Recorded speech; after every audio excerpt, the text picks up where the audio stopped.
Atlantic Broadband Cable, in cooperation with the South Union Township Supervisors, presents the South Union Township Sports Network. This evening, via tape delay from Wild Things Field here in Washington, the Laurel Highlands Mustangs take on the McGuffey Highlanders. Hi, everybody. I'm Brian Morozak with Tony Hanola and Jerry Dupé, and welcome you aboard for this evening's high school baseball game. South Union Township Sports Network coverage is brought to you as a joint cooperative venture, featuring Township Supervisors Bob Schiffbauer, Rick Vernon, and Jason Scott, Atlantic Broadband Cable, Armstrong Cable, and our friends at CUTV, including Gary Smith. Again, I'm Brian Morozak with Tony Hanola and Jerry Dupé. We'll be back with the lineups for both teams after these messages.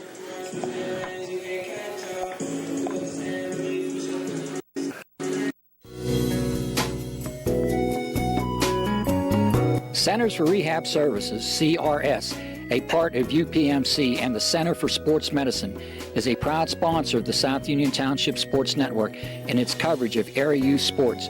Make Centers for Rehab Services your choice for all of your physical and occupational therapy needs. CRS, located at 160 Wayland Smith Drive, provides physical therapy, occupational therapy, work injury programs, and hand therapy. Valuing patient satisfaction is one of their highest priorities. Centers for Rehab Services offers a patient-centered environment where each patient has an individualized treatment plan developed for their specific needs. They are experts in helping you recover from injuries, increase strength, and build endurance. CRS professionals have become highly skilled through a strong commitment to continuing education and advanced certifications to ensure the most cutting-edge and cost-effective treatment for their patients. Jim Burns, a lifetime Uniontown area resident, is a licensed physical therapist and facility director of the Uniontown location, as well as a field faculty instructor for Duquesne University and for the University of Pittsburgh School of Physical Therapy. He invites you to stop by his state-of-the-art location and discuss your rehabilitation needs. Center for Rehab Services is participating with most insurance plans, including all Highmark products, UPMC Health Plan, and Medicare. Available 5 days a week and offering extended hours for patient convenience. Patients are seen within 24 to 48 hours, and walk-ins are always welcome. Patients may also be seen through direct access, which does not require a physician's prescription. CRS worked with physicians and other healthcare providers to help you find relief, live your life again, and get you back into the game. For more information, call CRS at 724-437-7500. Where you treat for physical therapy is always your choice, so ask for Centers for Rehab Services. It's your health, it's your choice.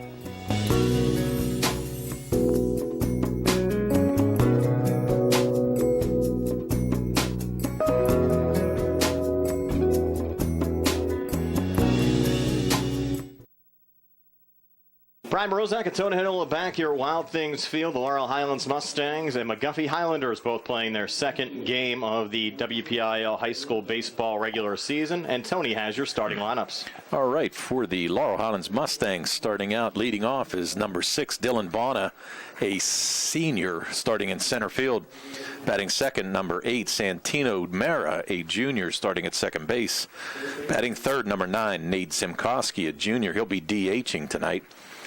Batting cleanup, is number 16, Nick Kumar, a sophomore playing third base. Batting fifth, number 10, Alex Guest, a senior playing left field. Batting sixth, number 22, Caleb Scott, a junior catcher tonight. Batting seventh, number 1, Andino Vecchiola, the junior. He's playing first base tonight. Batting eighth, number 2, Michael Brstensky, the senior, playing shortstop. And batting ninth is number 3, Ryan Bricker, the senior, playing right field. On the mound tonight will be Justin Brstensky, the junior, getting the start here tonight for the Mustangs. Defensively for McGuffey, Tyler Smith in left, Luke Wagner in center, and Dylan Summers in right. Around the horn, it's Ryan Sullivan at third, Austin Beatty at short, Jake Orr at second, Braden Kay playing first base, and the battery, Chad Fleischhauer on the mound, the junior, and the catcher is Seth Bergdolt. We're back with the first pitch right after this. Laurel Highlands and McGuffey here on 590 AM, 101.1 FM, WMBS, the Triple Live High School Sports Network, and the South Union Township Sports Network.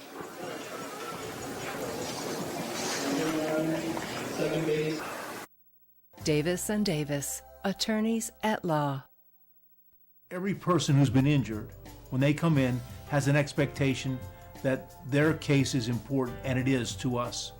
We take these cases very seriously. So that experience that we have is unique also because we have experience in these communities, in Uniontown, in Washington, in Waynesburg, in these court systems. You don't have to go to Pittsburgh to be represented by attorneys who don't know their way around your community. Davis & Davis, attorneys at law.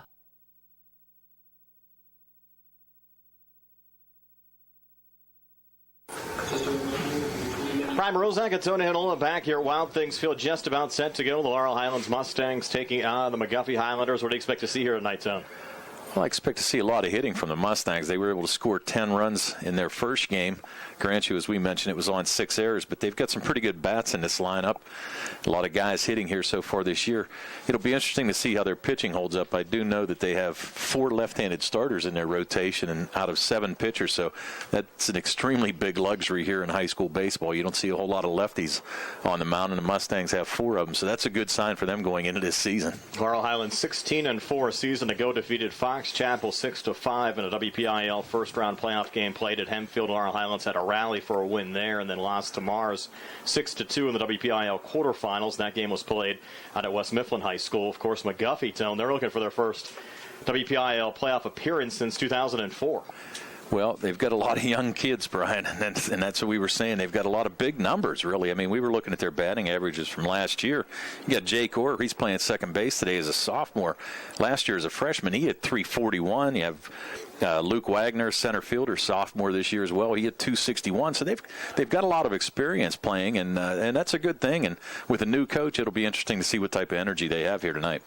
Chad Fleischhauer, just 4 appearances a season ago, worked 5 in a third innings, gave up 8 earned runs, struck out 3, and walked only 1. So not many numbers to go by there on Fleischhauer. No, it looks like doesn't throw real hard. It looks like he's going to rely a lot on the breaking ball and probably off-speed pitches here. He's a righty, though. Looks pretty good. But like I said, it's a first game. And the one thing you worry about, too, is especially, as we said, with the cold weather, you just worry about the arms. I'm sure both coaches won't throw anybody more than 3 innings at the most. I can't believe if they would, especially it being a non-section game. So I would expect to see Fleischhauer throw about 3 at the most, and they'll go back to the rotation after that. You folks on the radio side, Laurel Highlands decked out in their away whites with red numbers, a little bit of blue trim. McGuffey in their home dark grays with a little pinstripe look there, and white numbers. We're just about set to go. Chad Fleischhauer looking in to Dylan Bonner, the Mustangs senior center fielder. On the first pitch on the way to Bonner, swing and a miss, strike 1. Bonner had a nice game against Chambersburg on Saturday, Tony. He was 2 for 4 with a double and 4 RBIs. That's a nice start to the season. A senior coming out, he only hit 143 last year, so he's trying to prove something here, starting out batting .500 so far. 0-1 to Bonner, misses on the outside to even things up at 1-1 against Bonner, Mara, and Zimkowski to get this game started for the Laurel Highlands Mustangs here in the top half of the first inning. Now the 1-1 catches the inside corner for a strike. Bonner thought it was inside for ball 2. Well, the problem is he's right on top of the plate, and that pitch was a good-looking pitch. I mean, he's standing right on the stripe on the left side of the batter's box. So 1-2, another breaking ball, and this will miss his high to even up the count at 2-2. The top half of the first inning being brought to you by the Republic Food Enterprise Center and the Fayette County Community Action Agency. And this pitch didn't miss by too much there, Brian. Just a little outside. Now the 2-2 on the way, and that one just misses on the outside as well. And we go full at 3-2. Of course, the 100 pitch count rule still in effect for the 2019 season. That was instituted, I believe, 2 years ago by the PIAA. Actually adopted pretty much nationwide as they tried to look after the arms of young players. A little check swing. Bono went around. Actually, they're going to check it. And the first base umpire says, no, he did not go. Wow, he was fortunate there. I actually thought he might have broke his wrist there a little bit, but he's going to earn the walk. First base runner. Yeah, even on the appeal is right.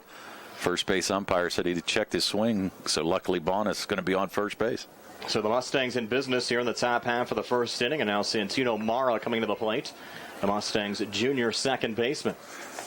Now a little check of Bonner over at first. He's back safely. Of course, especially for you folks here on the South Union Township TV side, we've seen a lot of Mara over the years playing down in the Hark League. Oh, he's a nice player, and actually, I'll go back to it. I actually played with his dad at Laurel Highlands back in 1979. Santino showing bunt, pulls back with a pitch in there for a strike from Fleischhauer. Counted 0-1. And his dad was a good first baseman. He played well for us, and he was a good hitter as well. And I know that Santino's a good hitter. He started out the season batting .750. He was 3 for 4 the other day. So between he and Bonner, 5 of the 9 hits for the Mustangs on Saturday.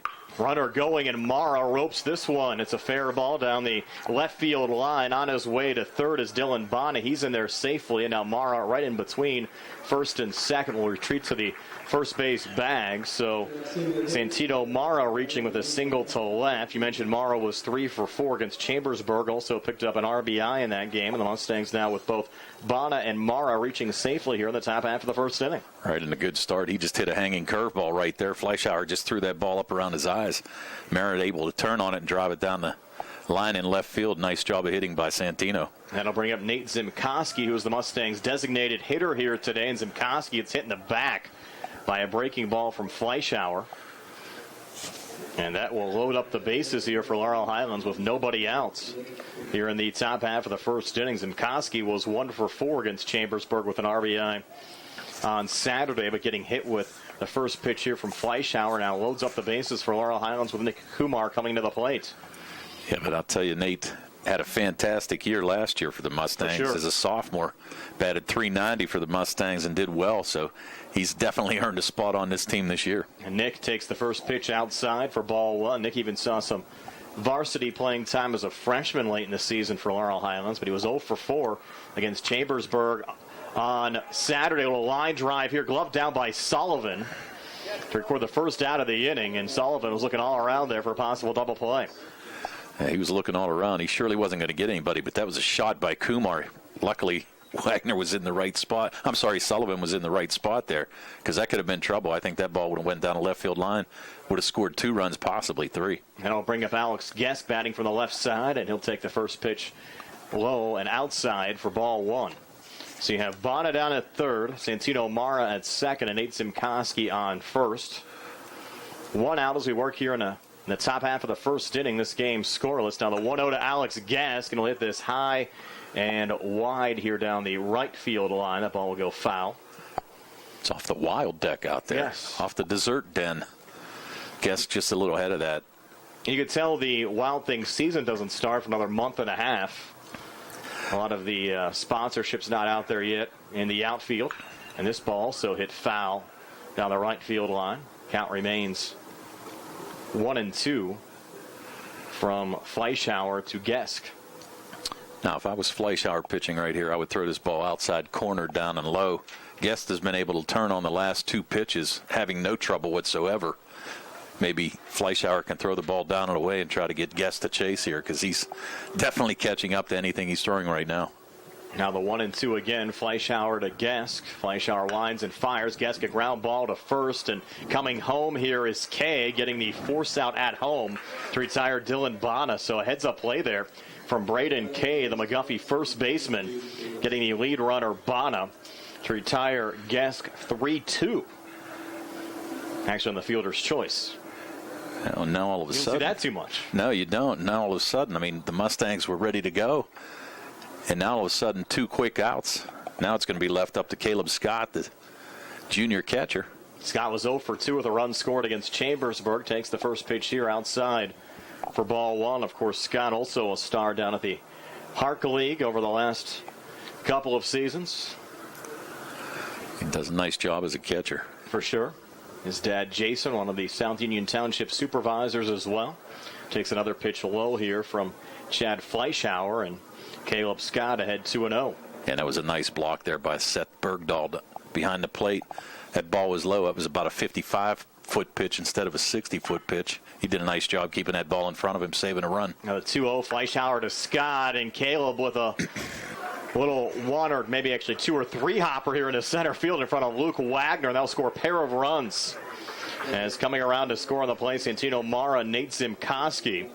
So a 2-out RBI single and a 2 RBI single for Caleb Scott. The Mustangs strike first to him. Right. Nice job by Scott, just waiting on that pitch again. Another hanging curveball by Fleischauer. Scott able to catch up with that pitch and just drive it into center field. Get his first 2 RBIs of the year. So Mara and Zimkoski score on the play. The Mustangs strike first, lead it 2-0. And now Dino Vecchiolo will be the 7th Mustang to bat here in the top half of the first inning. Runners now on first and second. First pitch to Dino, a line drive, fair ball. This will go into the corner down the right field line. The Mustangs will have Nick Kumar come around to score. Check that. Alex Gesk will come around to score, and also Caleb Scott will score on the play. They had a courtesy runner out there for Caleb. And nonetheless, the Mustangs tack two more on as Dino Vecchiola goes all the way into third with a 2 RBI triple, and the Mustangs on top 4-0. Yeah, and all Tyler Becker, who was the courtesy runner there for Scott. Yeah, and all of a sudden you thought McGuffey might get out of this, and they quickly gave up 4 runs, a couple nice pieces of hitting by the Mustangs. Laurel Highlands trying to add to it here. Now with Michael Brostensky coming to the plate, and you have both Michael Brostensky, who's playing shortstop today for Laurel Highlands, and Justin Brostensky in the Mustang lineup. Justin pitching here today for Laurel Highlands. Michael takes the first pitch for ball one. Now the 1-0 misses outside. Count now at 2-0. With only Dino Vecchiola on after 4 runs have come across here in the top half of the first inning. And Fleischauer just got that pitch a little in, and Dino was able to drive that ball down the right field line, just got past the right fielder. He was able to show a little bit of speed and get around there to third. Another pitch missing inside. Now 3-0 to Michael Brostensky from Chad Fleischauer. The Mustangs 4 runs on 3 hits so far in this top half of the first inning. Now the 3-0 to Brostensky right down the pipe for a strike, just what McGuffey needed. Got now 3-1. Yeah, Michael pretty much taking all the way right there, Brian. Just trying to keep this inning extended. Bricker on deck. Now the 3-1 Fleischauer to Brostensky. Another line drive getting through into center field. And that will score Dino Vecchiola for the 5th run of the inning for the Laurel Highlands Mustangs. An RBI for Michael Brostensky was 1 for 2 with 2 runs scored and an RBI against Chambersburg on Saturday. Yeah, and the Mustangs just picking up where they left off, Brian. They started out the game on Saturday scoring 3 runs in the first. Now they've made it 5. Coach Link going to go out and check out on Fleischauer a little bit, see what's what.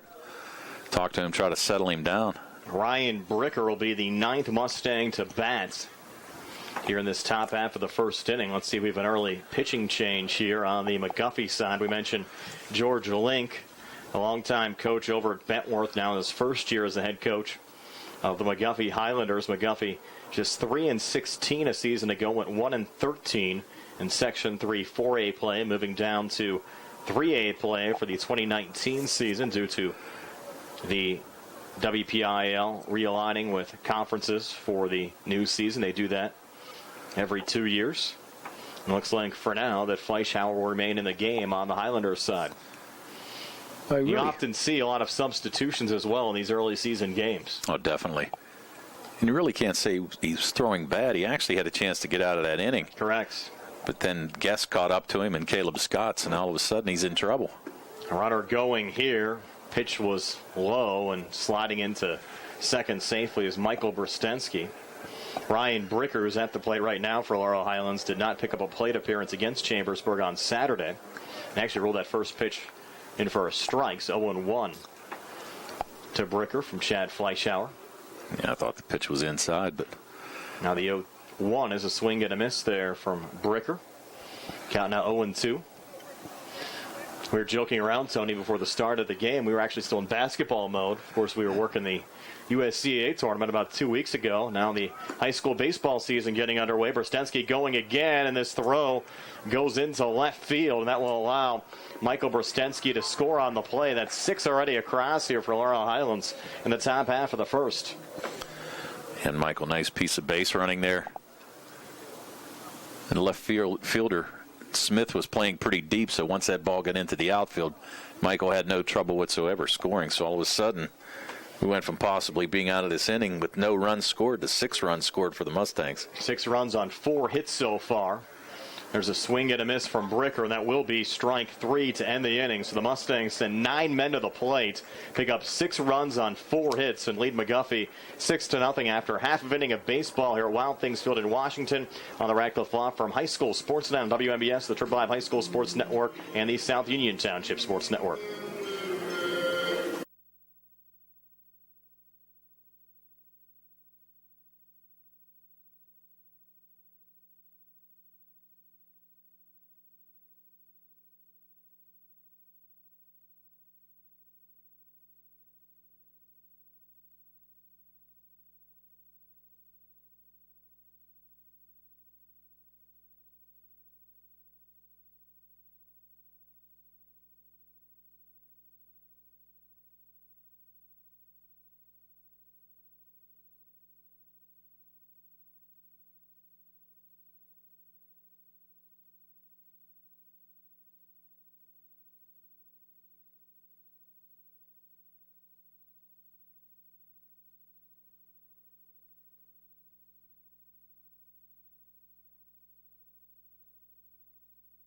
Brian Morozak and Tony Hanola back here, Wild Things Field in Washington. The Highlanders coming to the plate here in the bottom half of the first inning, trailing Laurel Highlands by a score of 6-0, and Tony has their batting lineup. All right, leading off from McGuffey will be sophomore Austin Beatty, playing short today.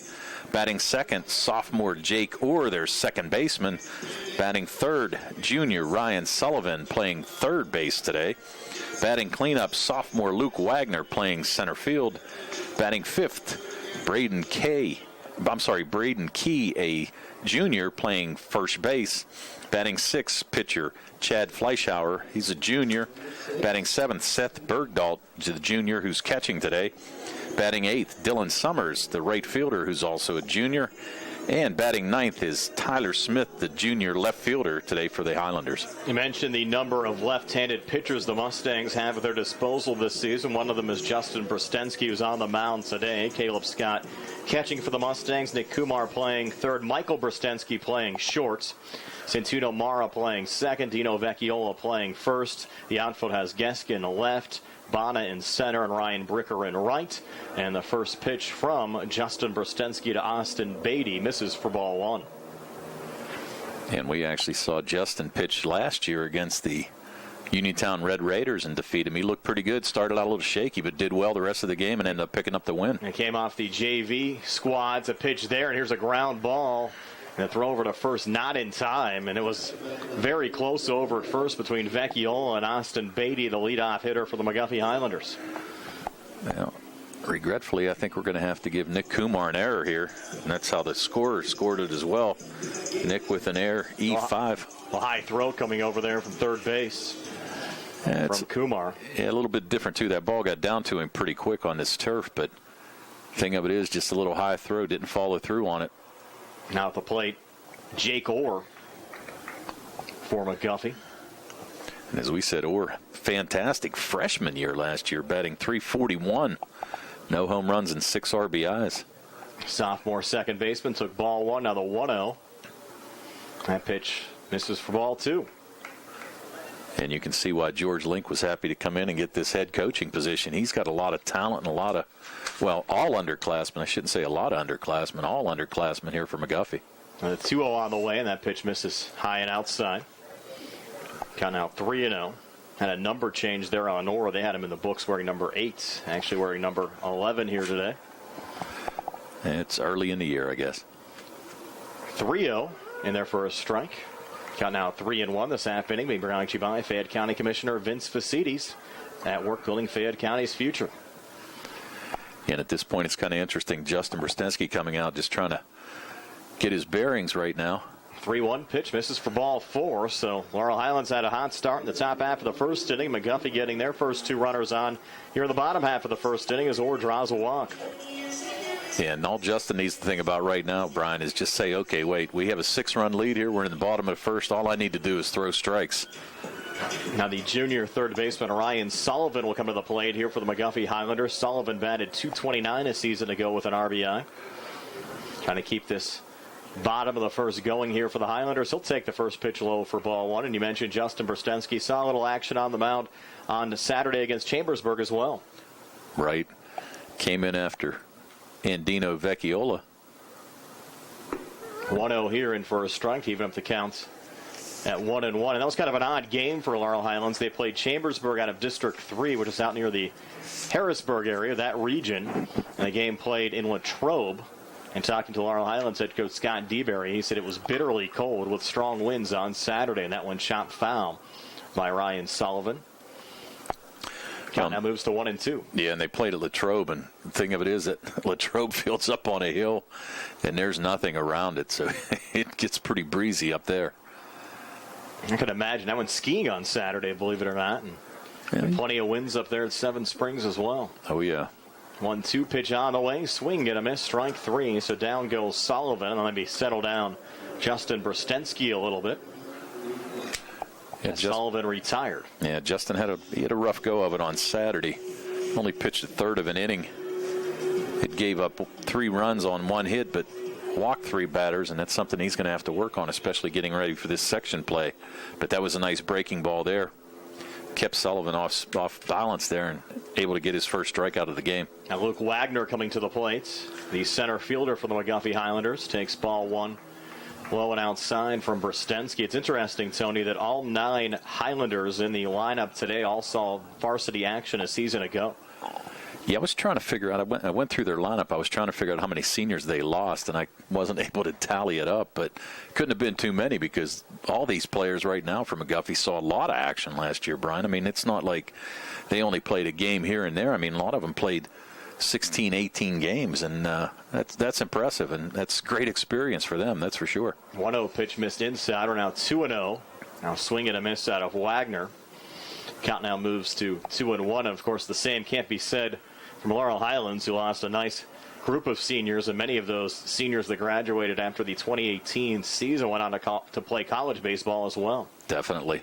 2-1 pitch, again missing outside. This one getting away from Scott. Throw down to third, not in time. Both runners advance as Orr moves down to second and Beatty to third. That was a nice recovery. Yeah, that was a nice recovery by Scott.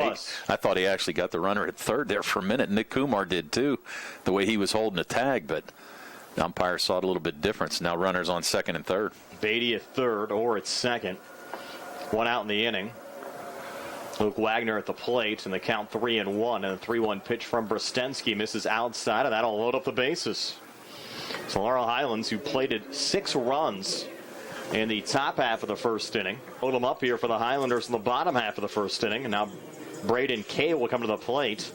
The junior batted just 179 a season ago, but did pick up 7 RBIs, and the table set for Kay here, batting from the 5th position in the Highlanders batting lineup. And it's funny, wow, he's got a pretty open stance there, that's for sure. Take the first pitch for a strike from Justin Brostensky. They counted 0-1. Yeah, Brostensky pretty much missing on the outside corner, Brian. There's not too many pitches on the inside. Now the 0-1 on the way. This pitch misses to even up the count at 1-1. Because we're situated in the press box here at Wild Things Field, right behind home plate. We have a perfect view. You have the window open in front of you. I couldn't get my window open. You didn't need enough Chick-fil-A today, buddy. Another pitch, 2-1, misses low and outside. Count now 3-1. Jerry's going to come over and get it for you. Okay, we'll see. I don't know about that. I don't think that window's budging. 3-1 pitch on the way. Swing and a miss. Might have been foul tip there from Braden Kay. It was a nice pitch there by Brostensky. Kind of went up a little bit. Threw that ball a little bit above waist high. Key chased it, but couldn't catch up to it. Payoff pitch on the way. Swing and a miss, strike 3. So Kay, the second strikeout victim of the inning for Justin Brostensky, also sent down Ryan Sullivan earlier.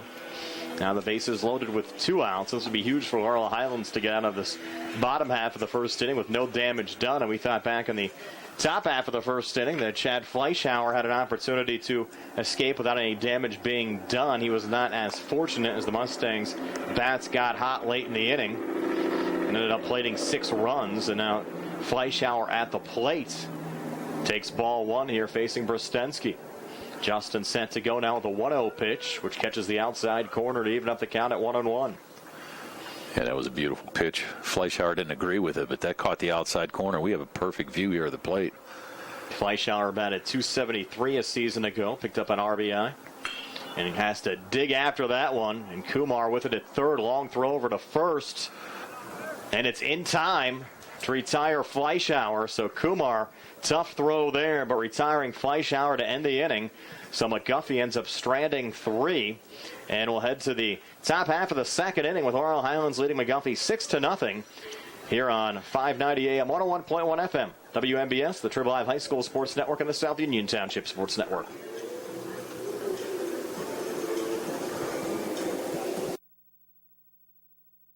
Many people unknowingly have chronic liver disease and discover it during routine blood testing. Possible causes include alcohol, hepatitis C, fatty liver, and iron overload. If left unchecked, this can lead to cirrhosis or severe liver scarring. Offer the latest testing and treatment for chronic liver disease. SWGI, specialists in digestive health.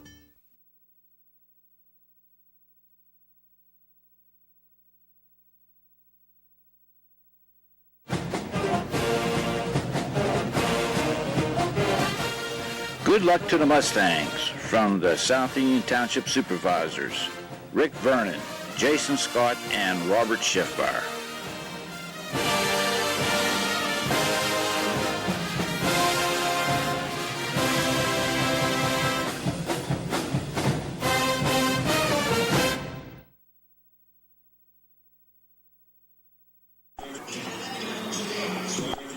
Seth Bergdahl, Dylan Summers, and Tyler Smith, 2 up for the McGuffey Highlanders here in the bottom half of the second inning.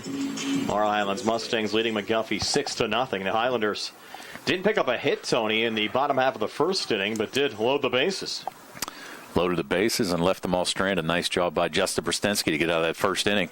And Brostensky finds the strike zone here on the first pitch to Seth Bergdahl. Of course, Austin Beatty reached on a throwing error from Nick Kumar, and then Jake Orr and Luke Wagner both walked in that bottom half of the first inning. Now the 0-1 pitch here to Bergdahl, and there for a strikeout at 0-2. Seth batted .200 a season ago in his sophomore year at McGuffey. It's even more interesting, Tony. We mentioned all of the Highlanders in the lineup that they played last year, and McGuffey still does not have one senior on their roster this season. That's hard to believe. 0-2 pitch, ground ball here to short. Michael Brostensky, throw over to first, not in time. Did that one get away? No, it was caught there by the first baseman Dino Vecchiola, but the throw not in time to retire Bergdahl. Let's see how this one gets scored. It gets scored an infield single. I would have to imagine. Brostensky came up firing, but I'm surprised he didn't charge that ball a little bit more, though.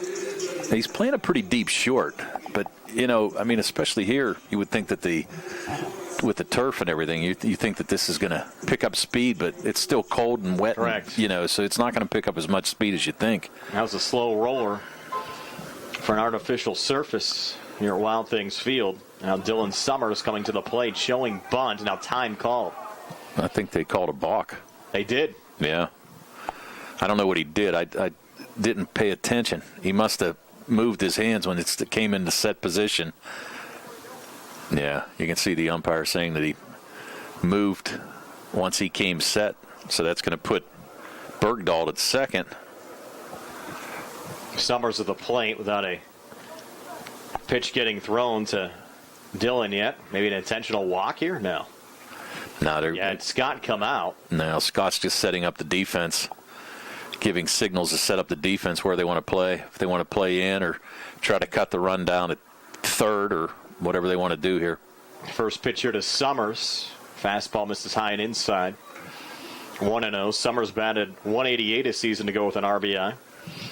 Playing right field here tonight. Lights now on in full force at Wild Things Field. 1-0 pitch on the way. That one misses low to even up the count, or actually to move the count to 2-0. Yeah, and Scott Merritt trying to keep Bergdahl close to second, but that's leaving a lot of room on the right side of the diamond. Not so sure Bergdahl's even a candidate to steal a base. 2-0 pitch now, Brostensky to Summers, and this one hit on the ground to short and Michael Brostensky, who juggles it, bobbles it, and able to make a throw. It has to be E6 there, Tony. It is an E6, and I actually think what happened was Michael was trying to make that play, and Bergdahl actually took off from second. I was kind of surprised that he would try to go to third on that, especially being hit, directly to the shortstop there. He could have been cut down without a problem if Brostensky fields that ball cleanly, but I think he might have distracted Michael a little bit, and Michael's going to get called for the error. The Mustangs had some fielding issues against Chambersburg as well on Saturday. 2 errors already committed here in less than 2 innings of baseball. Now Tyler Smith batting from the number 9 position, coming to the plate. The left fielder for the Highlanders takes strike one from Justin Brostensky. Smith batted .200 a season ago with an RBI. Once again, the Highlanders trying to set themselves up well here in this bottom half of the second inning. Came up empty in the bottom half of the first, showing bunt, and that one gets away from Caleb Scott. That will allow the Highlanders to score their first run as Seth Bergdahl scores on the play. And McGuffey back to within 5 of Laurel Highlands at 6-1. I actually thought that Smith might have fouled that ball off, but it didn't. Caleb Scott A little bit different playing here. There's a lot of room between home plate and that backstop here. So once it gets past, you knew that run was going to score without a problem. Dylan Summers also advanced down to second base on the play as well. Count at 1-1, and the pitch misses outside to Tyler Smith. Yeah, they actually called that pitch a strike because Smith did offer. He did not pull the bat back. Correct. That was on the pitch that got away from Scott that scored Bergdoltz. Right. And now the 2-1 here from Brostensky to Smith. Fouled off on the right side. Look out, that was a screamer. Was a screamer. Luckily, we don't have a sellout crowd here tonight. No. Friends and family crowd for sure. On a night where the temperatures might drop down into the 20s before all is said and done. Yeah, a lot of blankets, a lot of hats, a lot of hoods out here tonight. 2-2 pitch on the way, and this one misses low and outside. Now 3-2 from Justin Brostensky to Tyler Smith. Yeah, Justin didn't miss by too much there. Pitched just a little low off the outside corner, but good try there by Justin. Here we go, payoff pitch, 3-2, Brostensky to Smith. That one catches the outside corner for strike 3. So the third strikeout recorded by Justin Brostensky. That'll take us back to the top of the order, and Austin Beatty, the sophomore shortstop, reached via an error back in the first inning. It was a throwing error from Nick Kumar. And that was a big strikeout there. You sure don't want to put two guys on base with the top of the order coming up. One run already across. Dylan Summers at second. First pitch here, and first pitch swinging from Beatty, sends it on the ground to second. Tamara, throw over to first in time to Vecchiola. Advancing down to third on the play is Summers. But Beatty retired for the second out of this bottom half of the second inning, which is being brought to you by the Center's Rehab Services and physical therapist Jim Burns. Going to bring up Jake Orr walked back in the bottom half of the first inning. The sophomore second baseman put up impressive numbers as a freshman, batting .341. And picked up 6 RBIs. And you mentioned, Tony, McGuffey's team, as a team, had only one home run all of 2018. First pitch swinging, and it's a swing and a miss here for Moore. Only one home run, and you can see they struggled a little bit pitching-wise as well, Brian. Their team ARA at .652. But I think the biggest number is, and I'm sure that Coach Link wants to minimize this year, is their fielding percentage was only .841. They had 81 errors last year in 19 games, and that's huge. Not going to get the job done. And, of course, Coach Link, in his first year here as McGuffey's head coach, as Orr fouls that one back. Spent a lot of time over at Bentworth, looking to get the Highlanders their first winning season since 2004. They lost a then WPIAL 2A first-round playoff game to Mount Pleasant. That game was actually played at California University of Pennsylvania. Right. The 0-2 here from Brostensky to Orr, misses low, hops away from Scott. Look out, and the McGuffey Highlanders now back to within 4. As coming around, Dylan Summers from third crosses home plate to score the second run of the game for the McGuffey Highlanders. And that's just a little unfortunate. Caleb Scott just couldn't track that one down. Tried to block it, but it just got away from him. Summers able to score on the wild pitch. Second wild pitch tonight. The second wild pitch that produced a run for McGuffey, and that one foul tip by Orr. Count remains 1-2. Laurel Highlands so far 6 runs on 4 hits and 2 errors. McGuffey 2 runs on 1 hit. And they've also committed 4 errors. So we're averaging tonight about an error committed every half inning. You can tell it's early on in the season. It is early on, and especially 2 on turf. You're kind of surprised. Well, McGuffey's used to it. Here's one hopping right back to Brostensky, who throws over to Dino Vecchiola at first to end the inning. But the Highlanders pick up 2. After 2, it's Laurel Highlands 6, McGuffey 2 here on the Radcliffe Law Firm High School Sports Night.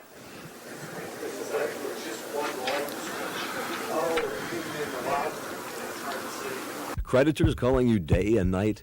Your debt overwhelms you? Although you may feel that you're in a hopeless situation, Zebley, Mahalev & White can help. We're a full-service local bankruptcy firm that knows what a difficult time this is and what to do to help you get a fresh start. Call Zebley, Mahalev & White today for a free consultation. Your hometown bankruptcy firm. Call us today. Don't borrow more money until you talk to Zebley, Mahalev & White. Brian Morozak, Tony Hanola, and Jerry Dupay back here at Wild Things Field in Washington. Nick Barczyk back at our Uniontown Hospital studios on the WMBS radio side. We thank you for joining us as the high school baseball season now underway here on WMBS. Second game of the season for both Laurel Highlands and McGuffey, but our first broadcast both here on the radio side and on the TV side as well, Tony. Yeah, and you were saying, Brian, this is probably the earliest you've ever broadcast a game on WMBS, high school I think we've baseball. had one March game, maybe in about the 12 years or so we've been doing games here on the radio side, as Alex Gesk fouls off the first pitch here on the right side for Laurel Highlands to start the top half of the third inning. It's Gesk, Caleb Scott, and Dino Vecchiola for the Mustangs, and Chad Fleischhauer still on the mound for the McGuffey Highlanders. And I'm going to guess this is going to be his last inning. You would think so. Misses there on the 0-1. Count now moves to 1-1. Guess get into a fielder's choice in his first at bat. Back in the top half of the first inning. Yeah, on a nice play by Kay to cut the runner down at home. 1-1 pitch misses outside. Count out 2-1. The senior Guest was 1 for 3 with 2 RBIs against Chambersburg on Saturday. Man, he's been able to catch up pretty much to everything on the inside corner of the plate. Looks like Fleischhauer's trying to work him outside a little bit here on this at bat. 2-1 pitch and a hard line drive just going foul on the right side there from Gesk. Thanks for proving me wrong there. Takes the count to 2-2. And for you folks on the radio side, the TV replays of this game will air Saturday at 5 p.m. and Sunday at 6 p.m. on the South Union Township Sports Network. That's Atlantic Broadband Channel 17 and Armstrong Channel 61. Will also be posted this weekend up on the South Union TV YouTube page as well. Breaking ball there, misses outside to Alex Gesk, and that'll take the count full to 3-2. And we've got activity as well in the Laurel Highlands bullpen. Again, we mentioned the Mustangs used 4 pitchers on Saturday, and we thought we might see a number of pitchers here today as the 3-2 pitch misses there to Alex Gesk, and he will walk to give the Mustangs a base runner here in the top half of the third inning. Again, Laurel Highlands played at 6 runs back in the top half of the first inning.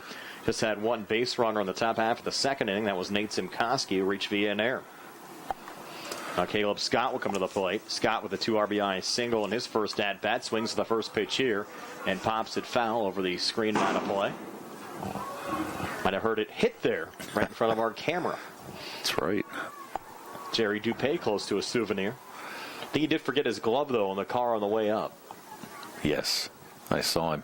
He should have carried it in, because I got news for you. We might get some action here tonight.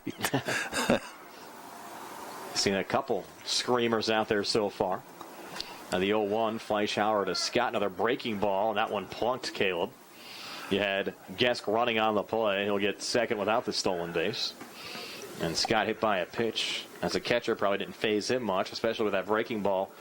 May be coming in about 28 miles an hour there, and we're going to have another visit to the mound, and that might be it for Chad Fleischhauer. McGuffey will head to their bullpen, down 6-2. And we'll get a new pitcher here for the Highlanders. And we'll take a timeout as well. 6-2, Laurel Highlands over McGuffey. Pitching change in order. We're back in a moment here on WMBS, the Turbo Live High School Sports Network, and the South Union Township Sports Network.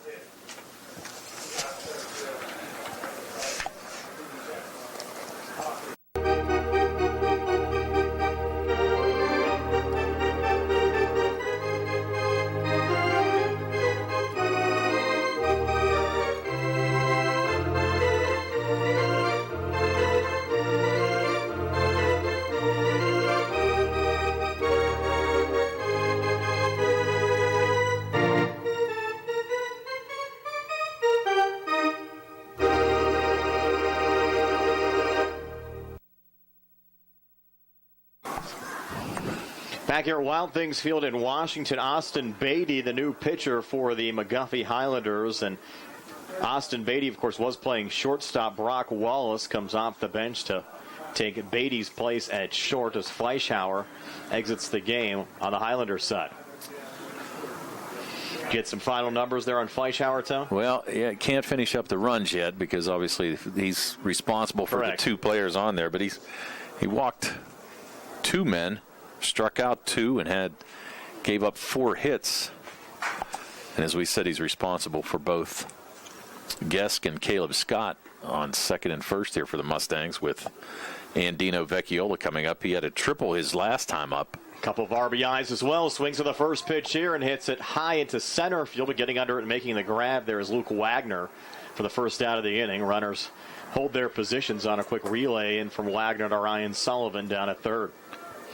So Vecchiola aggressive again after picking up that 2 RBI triple and scoring a run back in the top half of the first inning. So now 1 out. Michael Brostensky coming to the plate. Michael also with an RBI single, stole a base and scored a run first time up. And this will be big here. Michael has a potential to drive in 1 run, maybe 2 if he gets the ball in the gap. He'll take the first pitch here for a strike. 6-2, Laurel Highlands over McGuffey. If you're just joining us, Laurel Highlands sent 9 men to the plate and scored 6 runs in the top half of the first inning. McGuffey scoring both of their runs on wild pitches in the bottom half of the second inning. It's been a little bit of an odd game here, but early season feel here at Wild Things Field as Brostensky takes another pitch for a strike, and he's behind 0-2 against Austin Beatty. Tell you what, that was a pretty nice breaking ball there by Beatty. He froze Michael Brostensky.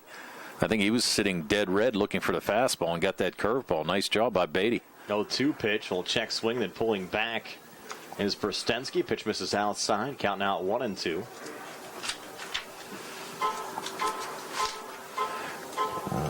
As we said, Fleischhauer didn't pitch bad, just struggled there. If he could have got out of that first inning, we'd have an entirely different game, that's for sure. Another pitch missed inside there from Beatty to Brostensky, counting out 2-2. This half inning being brought to you by Ted Silva and Son Auto Repair on the Atlas Road in Hopwood.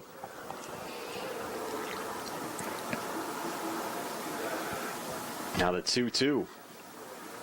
Beatty winds and fires, and that pitch in there for strike 3 to Michael Brostensky. So Beatty comes in, gets the job done. So far with outs recorded to Dino Vecchiola and Michael Brostensky. Now trying to finish off Ryan Bricker, who was a strikeout victim of Chad Fleischhauer back in the first inning. And Bricker ended that first inning swinging at strike 3. Laurel Highlands up forward 6-2. Runners on first and second, now 2 outs. And Beatty's first pitch here to Bricker is inside for ball 1, and Bricker had to duck and get out of the way of that one.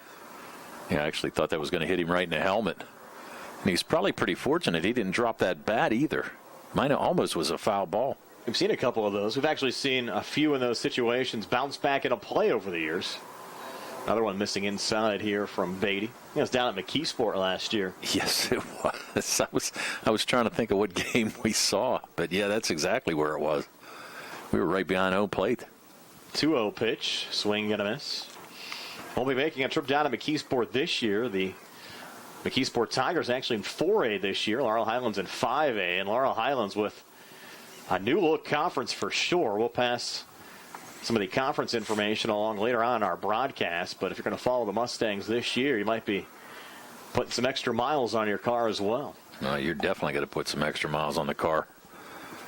Cut out 3-1 for Austin Beatty to Ryan Bricker with 2 outs as we work here in the top half of the third inning. And Laurel Highlands on top 6-2. Now the 3-1 pitch on the way. Ground ball here to third. Ryan Sullivan picks it up. Throw over to first in time to Braden Kay to retire Ryan Bricker to end the inning. So the Mustangs strand 2 will head to the bottom of the third with Laurel Highlands leading McGuffey 6-2 here on the Ratcliffe Law Firm High School Sports Night.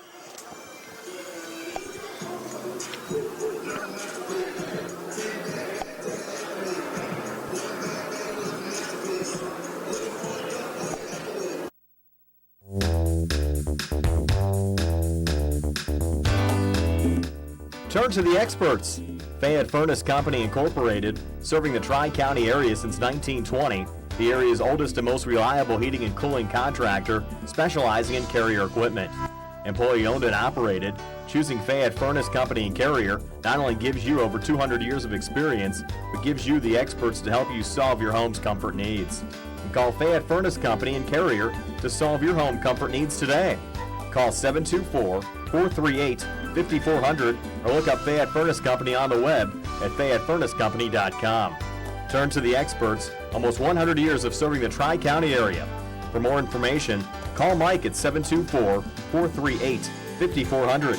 That's 724-438-5400 for Fayette Furnace Company.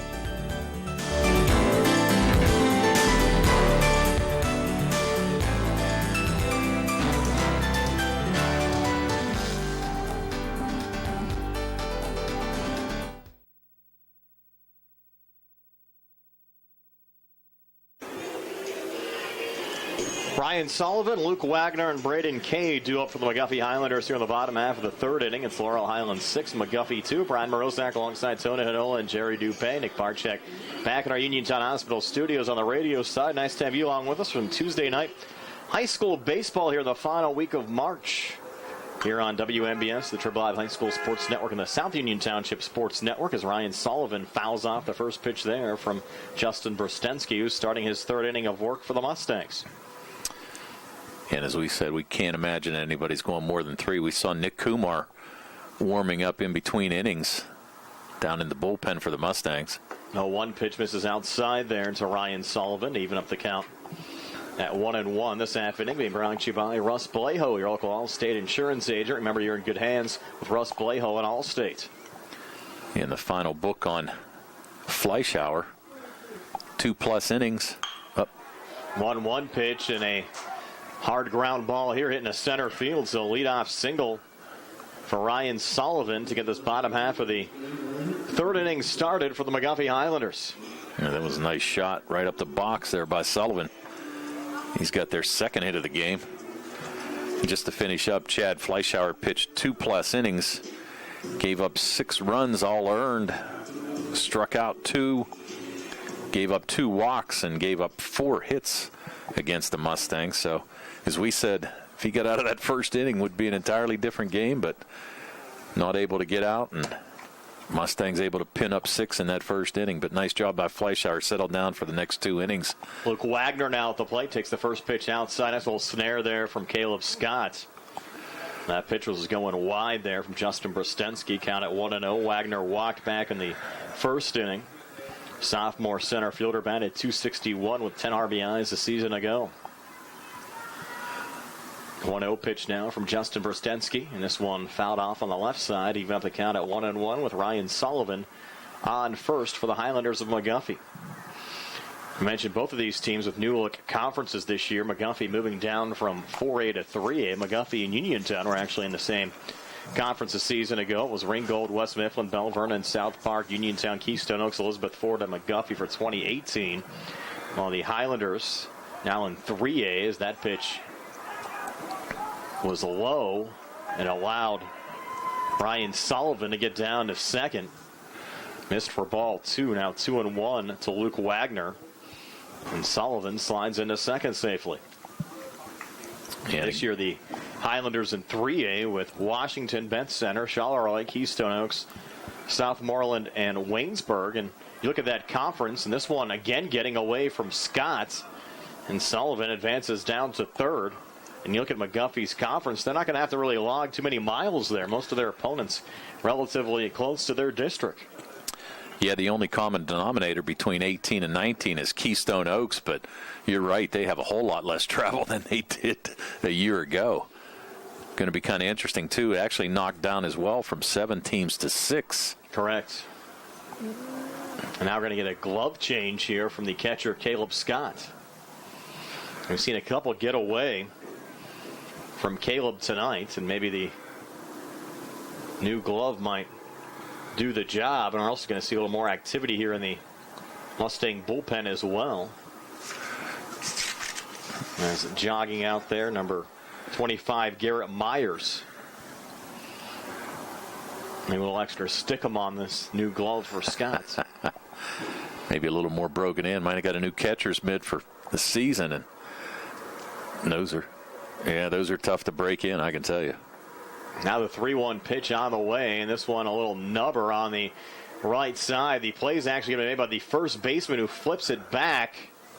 That was Vecchiola Tamara, who's covering the bag and rolled in time to retire Wagner on the fielder's choice, but it does score Ryan Sullivan for the third run of the game for the McGuffey Highlanders, who are suddenly back to within 3 of Laurel Highlands at 6-3. Right, nice job of hitting there by Wagner. Hit the ball to the other side. And actually, he was fortunate. Well, I'm sorry, the Mustangs were fortunate he got thrown out. Justin Brostensky was a little bit late getting to the bag. Good job by Santino Mara to come over and cover. Yeah, there's a little confusion there between the trio of Brostensky, Mara, and Vecchiola, but Vecchiola ended up getting to the ball first and then flipped it over to Morrow, covered the bag just in time to retire Wagner. But as we said, Wagner picks up an RBI as Ryan Sullivan scores on the play. Now the Highlanders back to within 3 at 6-3. Braden Kay at the plate, taking the first 2 pitches here from Justin Brostensky, and the count at 2-0. Yeah, Kay struck out his last time up. Now the 2-0 pitch, and Kay hits this one high in the air to right, and Ryan Bricker's direction, who gets under it and makes the grab for the second out of the inning. I'll bring up Chad. Well, it was the position occupied by Fleischauer, who had exited the game, so he's going to come back in. Now, wouldn't that mean that the shortstop Brock Wallace, who came in that switch, would not be eligible to come back in? Is that correct? Unless they're going to have, my guess is they're going to make Fleischauer the DH. That's what I was going to guess as well, Brian. And you're going to have Wallace, the freshman, won't see any activity at the plate. Correct. So you'll have Fleischauer DHing the rest of the way. He grounded out 5-3 back in the first inning, and that actually ended the first inning. He's behind 0-1 here against Justin Brostensky. Right. That's an inning where McGuffey actually had the bases loaded, left 3 men on base in that first inning. Nice play by Nick Kumar to get out of the inning. Now the 0-1 to Fleischauer, and there for a strike. Count now at 0-2. Our Island so far 6 runs on 4 hits. They've committed 2 errors. McGuffey has scored 3 runs on 2 hits, and they've also committed 2 errors. On the 0-2 pitch, Brostensky trying to get out of the inning against Chad Fleischauer, and Fleischauer ground ball right back at Justin. Justin turns, makes the throw in time to Dino Vecchiola to end the inning. So McGuffey gets a little closer, adds another run. It's 6-3. Laurel Highlands over McGuffey after 3 here on the Ratcliffe Law Firm High School Sports Night.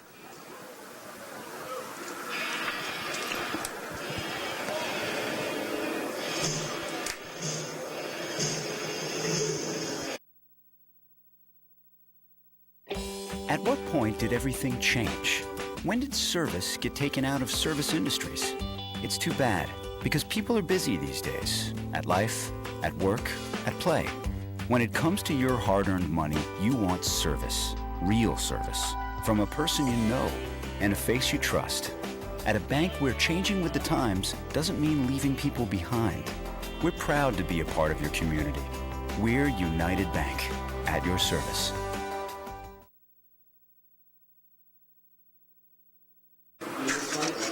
Prime Roszak and Tony Hanola alongside Jerry Dupay back here at Wild Things Field in Washington, Pennsylvania.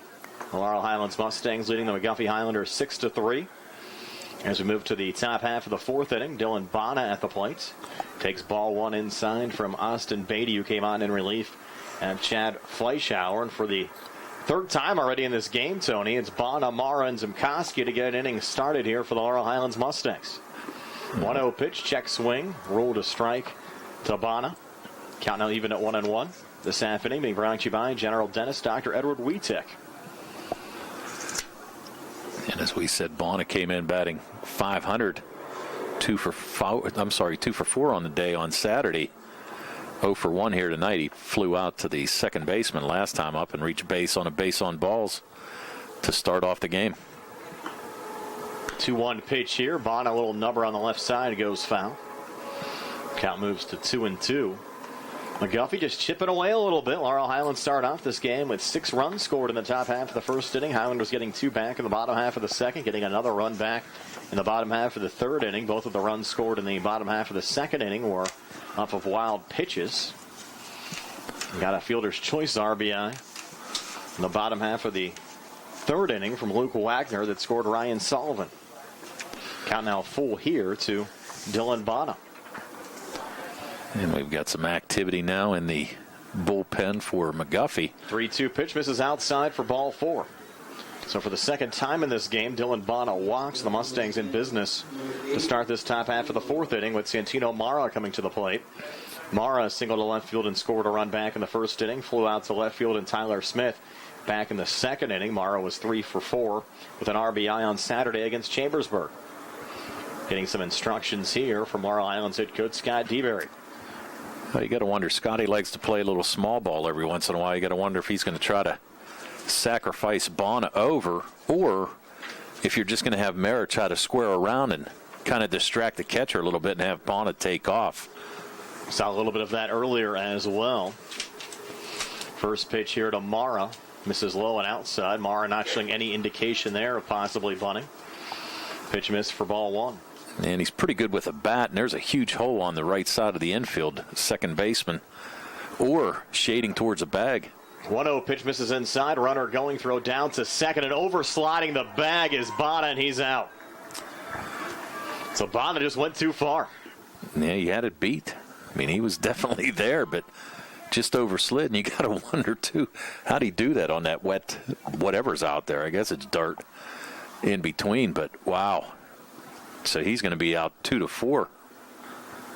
Kind of hurt this inning a little bit for the Mustangs. Now 1 out, 2-0 count to Mara, settling a 2-1 count as Beatty finds the strike zone there. Laurel Highlands like a little more cushion here, Tone. Started off very well in the top half of the first inning with 6 runs scored, and that 6-run lead, now a 3-run lead. Another pitch missing there from Beatty to Mara. Well, they came out and scored 6 runs in the first inning, and then 2 quick outs and an error and a strikeout in the second. And they really haven't done much offensively since then. 3-1 pitch, and Mara high fly ball deep to left, but getting under it, making the grab there, Tyler Smith for the second out of the inning. Second out of the inning, and the second time this game that Santino's flown out to the left fielder. He's 1 for 3 on the day, singled in his first at bat in that first inning, but 1 for 3 so far. And the Mustangs now, Nate Zimkowski, the junior DH. Nate reached on the hit by pitch in the first inning and reached on an error in the second. Comes to the plate here, the base is empty, and takes strike one on a nice breaking ball from Austin Beatty. Tell you what, Beatty's come on and given a nice job. He got out of a jam there. He had 2 runners on base, came in and got out of the inning without a problem, and he's throwing pretty well. 0-1 pitch, a little nubber here from Zimkowski, and on a line, the catch made by the second baseman, Jay Kors. The Mustangs come up empty here in the top half of the fourth inning, still 6-3. Laurel Highlands over McGuffey's. We head to the bottom of the fourth here on the Ratcliffe Law Firm High School Sports Night.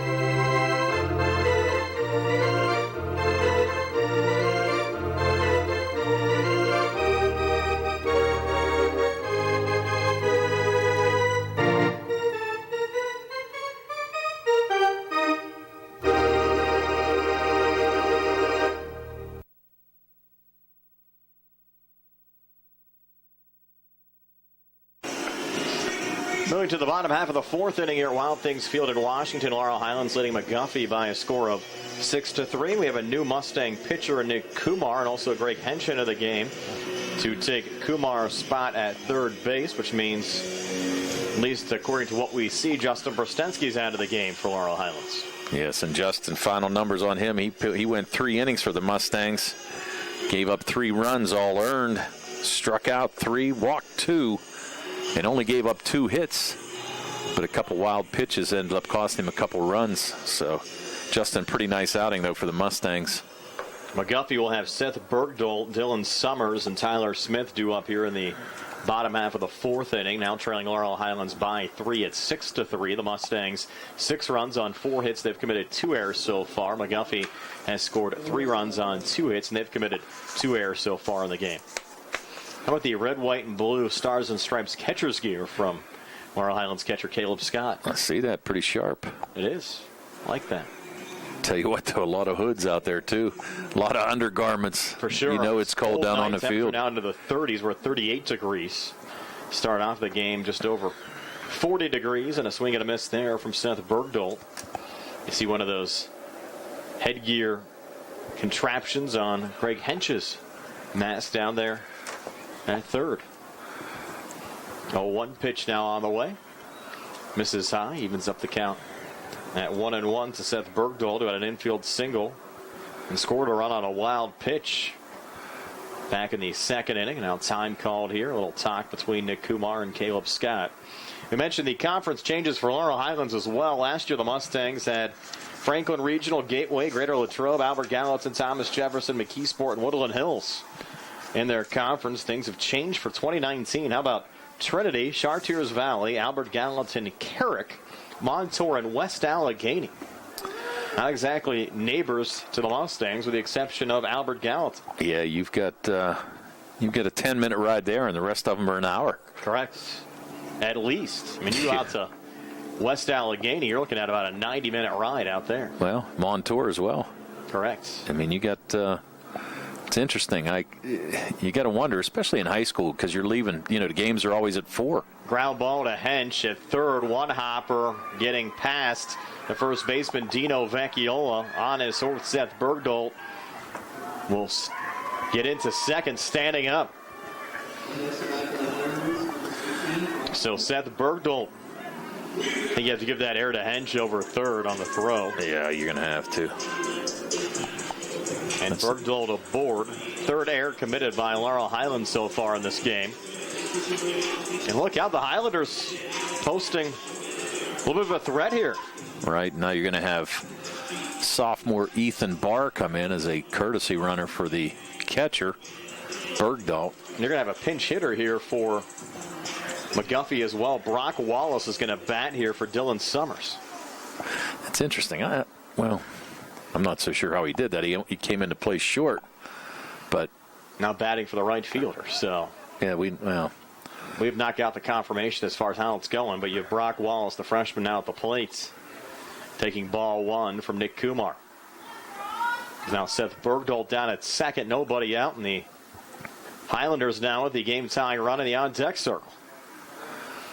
1-0 pitch in there for a strike to even up the count at 1-1 this half inning, being brought to you by the Uniontown Hospital, making a healthy difference in the lives they touch. Yeah, we're not exactly sure. Maybe there was another switch we missed, but I didn't think so. They don't exactly have a full staff here at Wild Things Field. Not what we saw when we were down here for the WPIAL championships and the PIAA playoffs last year. We brought you some Brownsville games here on the radio side. Pitch missing high there. In fact, they still even had the restrooms locked up. You reported John out there in right field earlier before the game. Everything's locked up. It's only March, man. Yeah. They can't have any of this open yet.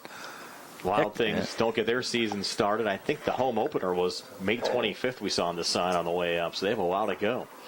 Almost 2 months. We get a miss there from Wallace. Evens up the count at 2-2 from Nick Kumar. Yeah, they have a pretty abbreviated season down here.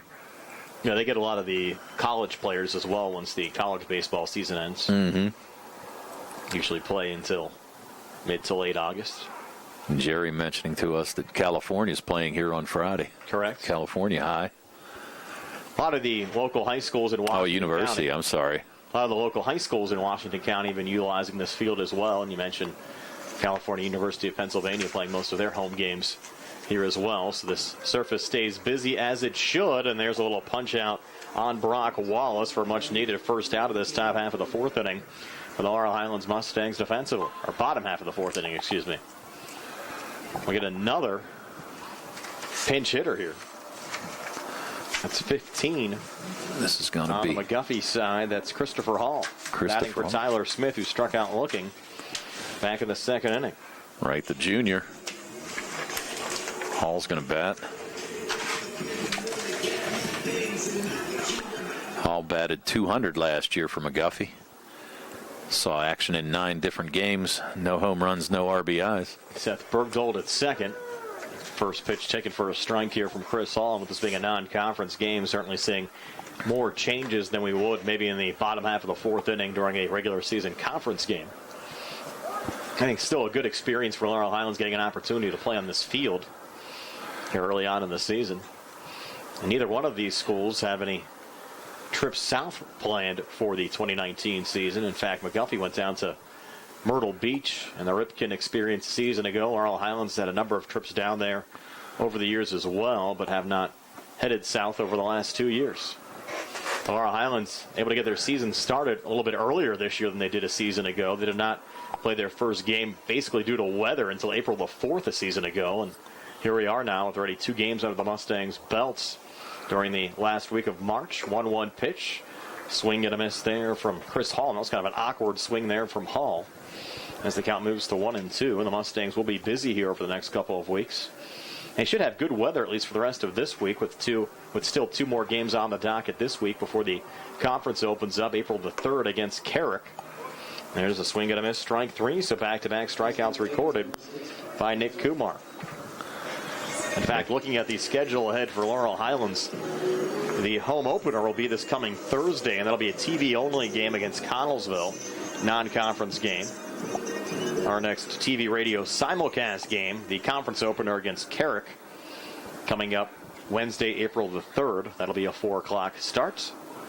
Our Sprouse Insurance Group pregame show on the air at 3:45 on the radio side, as Austin Beatty takes the first pitch low for ball 1 there from Nick Kumar. Laurel Highlands will also play a game at Derry on Saturday afternoon at 12 noon. 1-0 pitch. This a line drive. Look out deep to left, but backing up and making the grab is Alex Gesk for the 3rd out of the inning. So Alex doing a nice job out there in left field to retire Austin Beatty. So the Highlanders end up stranding Seth Bergdahl, and after 4, it's still 6-3 Laurel Highlands over McGuffey on the Ratcliffe Law Firm High School Sports Night.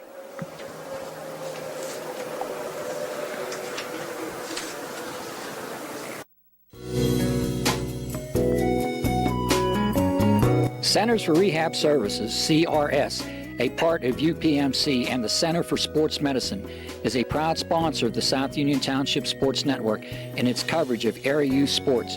Make Centers for Rehab Services your choice for all of your physical and occupational therapy needs. CRS, located at 160 Wayland Smith Drive, provides physical therapy, occupational therapy, work injury programs, and hand therapy. Valuing patient satisfaction is one of their highest priorities. Centers for Rehab Services offers a patient-centered environment where each patient has an individualized treatment plan developed for their specific needs. They are experts in helping you recover from injuries, increase strength, and build endurance.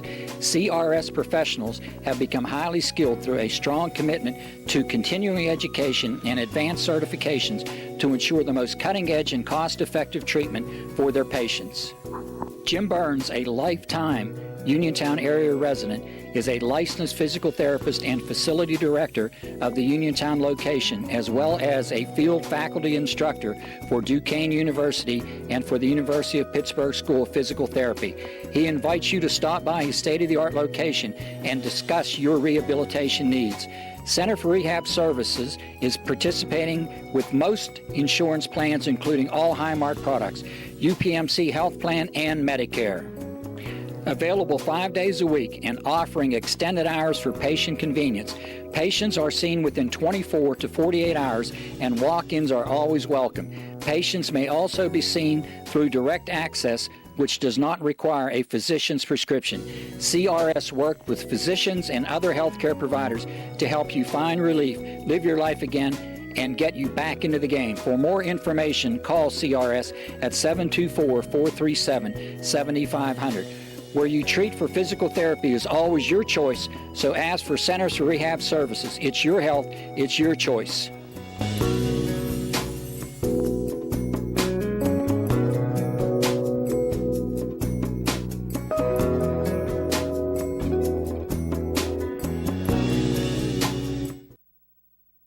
Nick Barczyk back at our Uniontown Hospital studios. Laurel Highlands leading McGuffey, by a score of 6-3 as we head to the top half of the 5th inning. Nick Kumar, Alex Gesk, and Caleb Scott due up for the Mustangs, and Austin Beatty still on the mound for McGuffey, getting set to start his 3rd inning of work, Tony. Yeah, Beatty's given him some good innings here, Brian. Last inning, well, actually, both innings that he came in, 1, 2, 3 innings. Yeah, if you're just joining us, Laurel Highlands posted 6 runs in the top half of the 1st inning, but they've had donuts on the board since. They've scored 6 runs on 4 hits. They've committed 3 errors. McGuffey picked up 2 runs on wild pitches back in the bottom half of the 2nd inning. Added a run in the bottom half of the 3rd inning. They've gotten back to within 3. Austin Beatty's done a nice job on the mound, coming on in relief of Chad Fleischhauer. The Mustangs going to try to get the bats going here in the top half of the 5th inning. The first pitch, a little chin music in there to Nick Kumar for ball 1. Yeah, the Mustangs, by my book, Brian, have not had a hit since that first inning.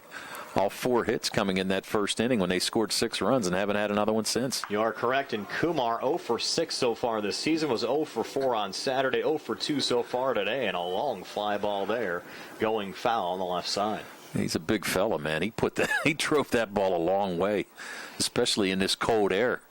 If that ball was in fair territory, that would have been gone out of here. Now the count 1-1, Beatty to Kumar. Little one-hopper, and throwing his glove at that one was Bergdahl to stop it. I think it actually just knocked his glove right off his hand.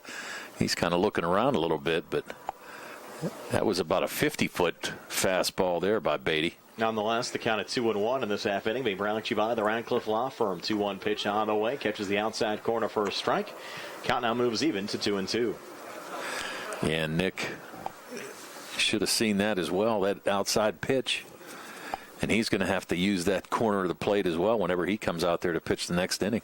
2-2 pitch, misses low and outside. Count now moves to 3-2. Austin Beatty to Nick Kumar leading things off here for the Laurel Highlands Mustangs in the top half of the 5th inning. Mustangs leading by 3 at 6-3. Payoff pitch now on the way, and Kumar sends it foul. Another souvenir. Fortunately, you have to give him back here in the high school game. Well, you can always run out, that's for sure. You could. Probably won't get far. No. McGuffey rents out this complex for most of their home games. Yeah, I think it's a major benefit to their program as well playing here. I would think so. And I think I noticed on the schedule, what do they have, like 4 games scheduled here? At least. Including talking this one. to their head coach, they're trying to add a few more, just trying to work around a couple of the other schedule conflicts. We mentioned California, University of Pennsylvania using this field, and some other local high schools and colleges as well, as the payoff pitch misses low and outside there to Nick Kumar. So Kumar draws a leadoff walk here in the top half of the 5th inning. And that's the second walk by by Beatty. He walked Bonner in that last inning. Correct. But Bonner was thrown out, overslid the bag. Now Coach Smith asking Coach DeBerry either for a jacket or a courtesy runner. I'm not sure. I think it's a jacket, though. Well, he's getting Kumar jacket since he's pitching, so they're going to run it across there. But I don't know. I think at this point, put a courtesy runner in for him. Let him go in the dugout, warm up a little bit. He wants the jacket, though. Yep, he wants to run. Nick, as we said, the sophomore, got some action last year for the Mustangs. Played well in Legion ball as well for Uniontown. Correct. They had that nice Legion run, won the Region 6 title. In fact, we brought in the games on the TV side on the South Union Township Sports Network. Advanced to the National State Tournament, where things didn't go as well. They lost their opening 2 games in the double elimination tournament. Held out east, but still a great accomplishment just to get there. A little opposite field shot left there from Alex Gesk. Advances Kumar down to second. The Mustangs with 2 base runners and nobody out here in the top half of the 5th, trying to add to their 6-3 lead. Gesk, that's the first hit for the Mustangs, as we said, since that first inning. And a nice piece of hitting it was. He took that outside pitch and just took it the other way. He had wide open field on that side, so nice job by Alex. And now we're going to get a pinch hitter here. Zach Koffler will bat for Caleb Scott. Koffler only a sophomore. Batting for Scott in the number 6 position, showing bunt. And able to lay it down. Pitch ruled a strike. And you got to wonder, too, if Koffler's going to get some action catching here. He's a backup catcher. Correct. Coming in this slot for Caleb Scott, so he may end up coming in this next inning and do some catching for the Mustangs. A non-conference game. Why not give both guys some work? I would agree. 0-1 pitch. Once again, Koffler showing bunt, lays it down on the left side. Nice bunt there. Throw from the catcher, fired wide by Seth Bergdahl of Braden Kay. Mustangs score at least 1 as Kumar comes around. Now the relay to the plate not in time. Alex Guest scores as well, and the Mustangs lead is back up to 5 at 8-3. So it should have been a routine bunt laid down there by Koffler, and the throw over to first to retire him and advance the runners to second and third. The throw goes wide, 2-run score, and the Mustangs have a little cushion back at 8-3. Yeah, that was an interesting play. Bergdahl just kind of came out, and they got a good angle to make the throw, but just threw the ball on the right side of first base. He had the second baseman or covering, and just out of his reach, and just there's a lot of room here on the foul territories. Dino Vecchiola at the plate. So look at the first two pitches inside. Just like that, 2-0, Beatty to Vecchiola. So we're still nobody out as we work here in the top half of the fifth. Mustangs leading by 5 at 8-3. Another one on the inside there as Vecchiola again steps away. First base open with Koffler down at second. Probably not a bad thing to put him on right here. Try to at least get a couple force plays. Correct. Trying to keep yourself in the game right now. Right. That one right down the pipe. Vecchiola not offering. The count at 3-1. Vecchiola, 2 RBI, triple to right back in the first inning. Full out to center field, and Luke Wagner back in the third. 3-1 pitch here again inside for ball 4.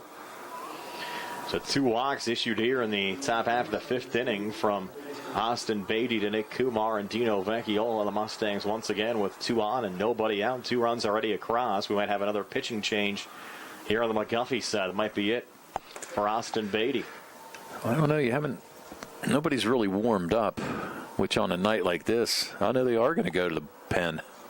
So a pitching change here for McGuffey. We'll take a timeout as well. 8-3. Laurel Highlands leading McGuffey.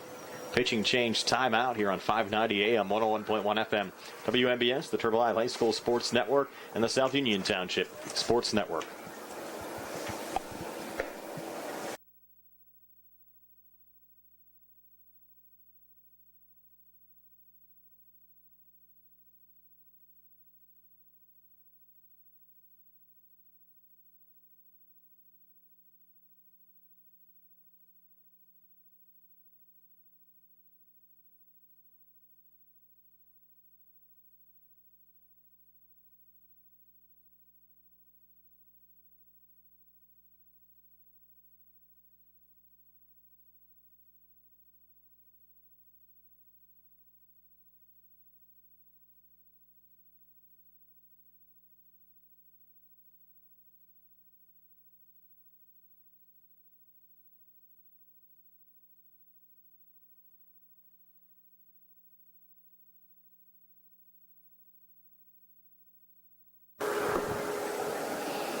Brian Mrozek and Tony Anola back here. Wild Things Field. Laurel Highlands leading McGuffey by a score of 8-3. Austin Hall, the new pitcher for the McGuffey Highlanders, will be facing Michael Brostensky, who's showing bunt and sends it right back in Hall's direction. Hall will throw to third, but it's not in time. Trying to get the force out down there at third. Sliding in safely, Zach Koffler, and the bases will be loaded with nobody out. 2 runs already across. The Mustangs up 5.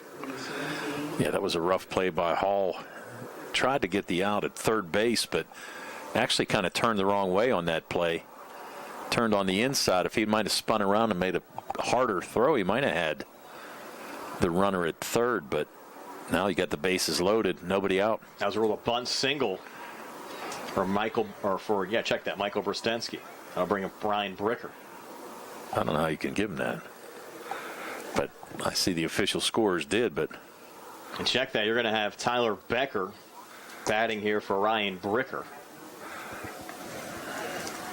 So Tyler Becker pinch hitting for Bricker, who was 0 for 2.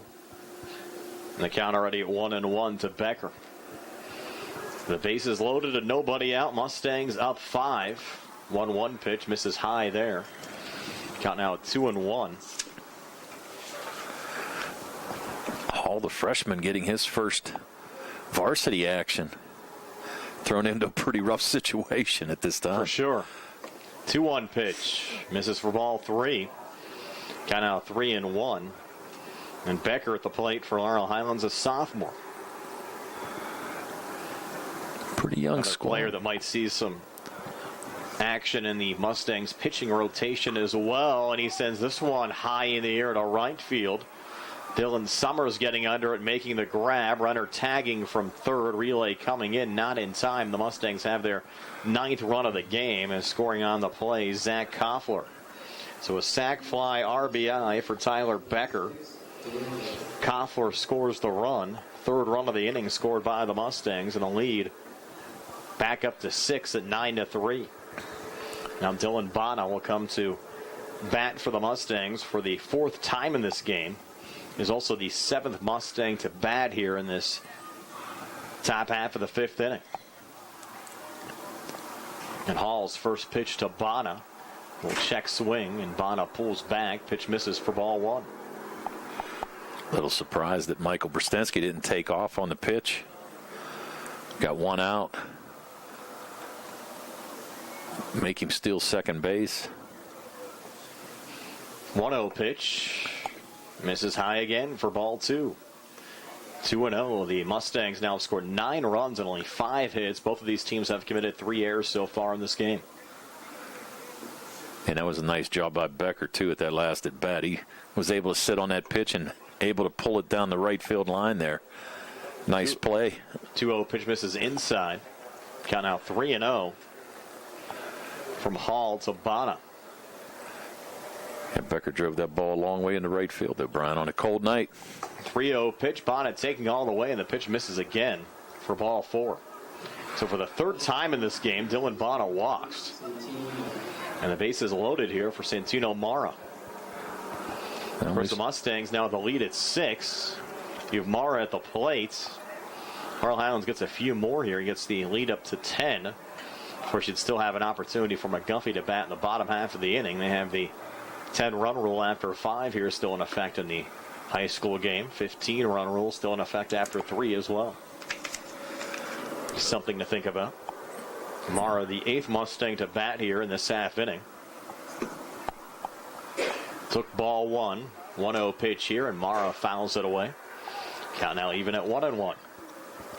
Yeah, Santino single in the first. 2 flyouts to left field, his last 2 at bats.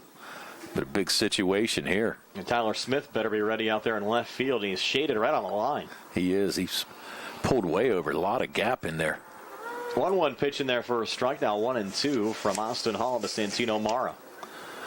Huge gap. If he can hit that ball in the alley, he's definitely going to have a triple out of the deal and bring in 3 runs for the Mustangs. 1-2 pitch. Breaking ball misses high and inside. I'm surprised they'd yield that much room on the left side of Mara. He's a righty batter as well, so that's his direction. Yeah, that's interesting. 2-2 pitch, and Mara goes opposite field right and fouls it off again. Well, he tried to go opposite way. That pitch was outside there by Hall. Santino tried to ride it out to right field, but just got a little too far behind it. But you can see he's waiting to pull this pitch down to left field. 2-2 fastball misses low. We're full now 3-2. Mentioned how Laurel Highlands will open up conference play against Carrick. Carrick will be McGuffey's next opponent as well on Monday. They'll play a road game at Carrick, non-conference game for the Highlanders. 3-2 pitch now on the way. Mara misses low and outside for ball 4. That'll walk in a run. That's going to bring Vecchiola in, right? RBI walk for Mara. Mara's 2nd RBI of the season. Scores Vecchiola. Lead now at 10-3. We might have another pitching change here. Yeah, I think at this point he might just be going out, try to settle the freshman down. I'm sure he's nervous. First varsity action. And as we mentioned, he came in with runners on first and second, nobody out. Just, I'm sure butterflies and everything else. It's cold, but I don't think he's feeling the cold right now. I think he's just a little nervous, and the coach just trying to settle him down and say, okay, just throw strikes and let's see what happens. You got the talent. He's throwing hard. He's not throwing bad at all. But I really can't blame him. No, just can't. He's trying. But like I said, it's his first varsity action and probably good experience, and he'll build off of this, no doubt. Of course, facing a team that won their conference and were in the WPIAL quarterfinals in 5A a season ago. So remaining in is Austin Hall, and he'll deliver a pitch here to a new Mustang at the plate, Greg Hench, who came on to play third base, now batting in Nate Zimkowski's spot. So we've seen substitutions galore now on both sides. That one missing to Hench, so they count now at 1-1. And Greg was actually on the Connersville playoff hockey team. Correct. Yes. Laurel Highlands, of course, does not have a ice hockey program, so due to a little co-op venture, they're able to play hockey for Connellsville High School. Did a nice job there throughout the course of the Connellsville hockey season. You mentioned they were in the PIHL playoffs. Right. The WPIAL does not sanction hockey. Hockey has its own sanctioning body as far as high school sports around Pennsylvania. 1-2 pitch here to Hench in there for strike 3. So Craig goes down looking at strike 3. Now Nick Kumar will come to the plate for the second time this inning as the Mustangs bat around. And Nick led off this inning with a base on ball and scored a run. Lead at 10-3 for Laurel Highlands over McGuffey. If you're just joining us, and here's a high fly ball deep to left from Kumar, but making the basket catch there, Tyler Smith out in left field to end the inning. But the Mustangs pick up 4 more. They lead by 7 at 10-3 over McGuffey as we head to the bottom half of the 5th inning here on the Ratcliffe Law Firm High School Sports Night.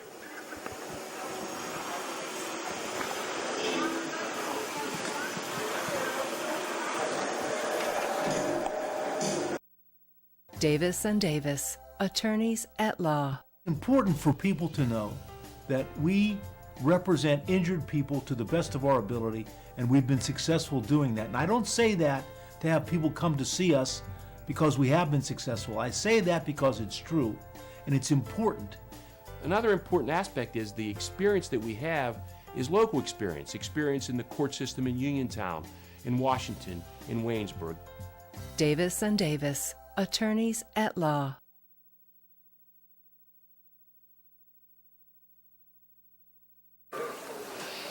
We're back at Wild Things Field in Washington, Pennsylvania. 10-3 lead for the Laurel Highlands Mustangs over the McGuffey Highlanders. High school baseball here on WMBS, the Triple Live High School Sports Network, and the South Union Township High School Sports Network. Jake Orr, Ryan Sullivan, and Luke Wagner due up for the McGuffey Highlanders. Now it's some work to do. McGuffey was chipping away, and they fell behind 6-0 early on, got back to within 6-3, but the Mustangs putting up a 4 spot in the top half of the 5th inning.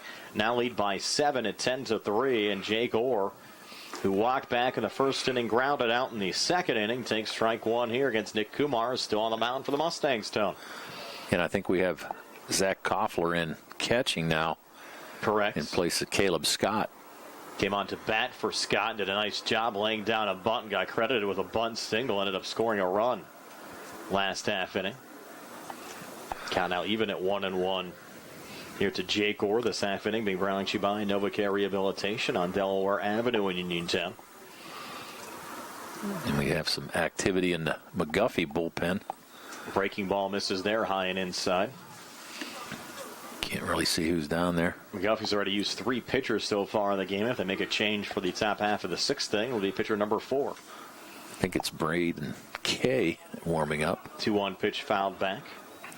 Now 2-2 from Nick Kumar to Jake Orr. That's one thing you go through this Mustang lineup. I mean, they have a lot of guys that they're marking as pitchers. Vecchiola, Michael Brstanski, Justin Brstanski, Bona, which we've seen him throw last year, Nick Kumar, Tyler Becker, and Garrett Myers. I think Mara can throw too. I would imagine. I mean, they've got a lot of arms, and that's probably a good thing. 2-2 pitch misses low there, 3-2. As we said, you get into high school ball and you start getting rainouts or things like that. You gotta play the makeup games pretty quick, so it's not unusual to have games 2, 3, 4 days in a row. 3-2 pitch fouled off. In fact, you look at the Mustangs schedule, the final week of the regular season, they have 4 straight games scheduled against Chartiers Valley, Uniontown, Albert Gallatin, and Hempfield on a Monday through Thursday situation. So you're going to need some of those arms. You're going to need them. That's right. I mean, grant you got a couple in there that are non-section. Yeah, you still got to throw somebody. Oh, you're right. Pitch, swing, get a miss, strike 3. So Orr goes down. Now, the game won't pitch itself. No, it won't. No. Ryan Sullivan will come to the plate. Sullivan 1 for 2 today. Struck out swinging back in the first inning. Singled and scored a run back in the third. Batted .229 a season ago. Junior third baseman for the Highlanders. First pitch here in the first strike from Nick Kumar. The Mustangs actually might have more left-handed options than right-handed options this season, as far as pitching is concerned, which is never a bad thing. No, not at all. Well, you know, Vecchiola and Justin Brstensky are left-handed. Garrett Myers is a lefty. Swing and a miss there, 0-2. I'm not sure what Tyler Becker, I don't know if he's a righty or lefty. Type inning that the Mustangs are looking for here so far, so they can keep it going. 0-2 pitch, and there for strike 3, so back-to-back strikeouts for Nick Kumar. 2 up, 2 down. And Kumar, you go back to the 4th inning. After Seth Bergdahl led off the inning with an error, he struck out Brock Wallace and Chris Hall. And now 2 strikeouts here, sending down Jake Orr and Ryan Sullivan. Looking for a 1-2-3 inning with Luke Wagner coming to the plate. Yeah, 4 out of the last 5 batters striking out against Nick. First pitch here to Wagner, goes opposite field right and sends it over the glove of Dino Vecchiola into right field. Charging on there is the new right fielder for the Mustangs, as Tyler Becker came on in replace of Ryan Bricker, and Becker charges in and makes the throw in, but not in time, obviously, to retire Wagner, who has a 2-out single. Well, and we just answered our question, too. Becker's a right-hander. We weren't sure. He's listed as a pitcher. We weren't sure if he was lefty or righty, but we see it now. Right there. Yeah, we do know now. So a base runner here for the Highlanders with Braden Kay now at the plate. First pitch to Kay, and therefore a strike. KO for 2 so far today. Struck out swinging back in the 1st inning. Flew out to Ryan Bricker back in the 3rd inning. Junior batted 179 with 7 RBIs a season ago. And he's got an extremely open stance, but he closes it as soon as he gets set to go. Kumar from the stretch, and a little chopper foul. And chop behind the new Mustang catcher, Zach Koffler. Almost like, I'll go old school on you, Brian Downing. Brian Downing. Brian Downing used to play for the Angels. He had a stance like that, wide open. What did he play? He was back in the 80s. Okay. Come on, man. That's actually when I watched the game a lot. 0-2 pitch. Catches the outside corner for strike 3. So 3 strikeouts in the inning for Nick Kumar. Had the single in between from Luke Wagner, but no damage done. And we'll head to the top half of the 6th inning. 10-3 Mustangs over the Highlanders here on the Radcliffe Law Firm High School Sports Night.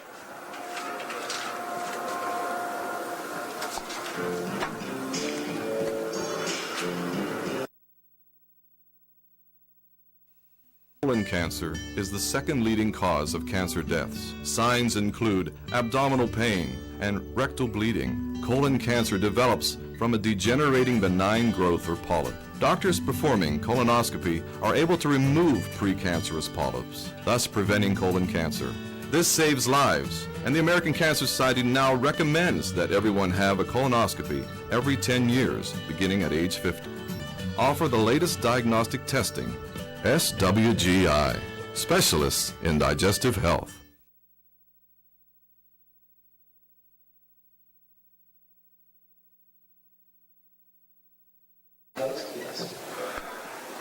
Back here, Wild Things Field in Washington. Alex Gesk, Zach Koffler, and Dino Vecchiola due up here for the Mustangs in the top half of the 6th inning. Laurel Highlands leading McGuffey by a score of 10-3. This half inning being brought to you by Jason Scott and South Union Township. First pitch here on the way to Gesk. Misses outside for ball 1. Austin Hall still on the mound for the McGuffey Islanders. Yeah, Hall still throwing hard. As we said, the freshman seeing his first varsity action. Count 2-0. It says 2-3 on the board. We know that's not right. Right. Now, I've been impressed, though, with Nick Kumar. He's given great innings. For sure. Pitched real well over the last 2 innings for the Mustangs. Swing and a miss there from Gesk. Mentioned Gesk with that single to left field, scored a run last time up. Walk back in the 3rd inning, hit into a fielder's choice back in the 1st inning. 2-1 pitch, and there for a strike. We're even at 2-2. 5 strikeouts for Nick Kumar. 2 innings of work. Big right-hander just mowed him down here tonight for the Mustangs.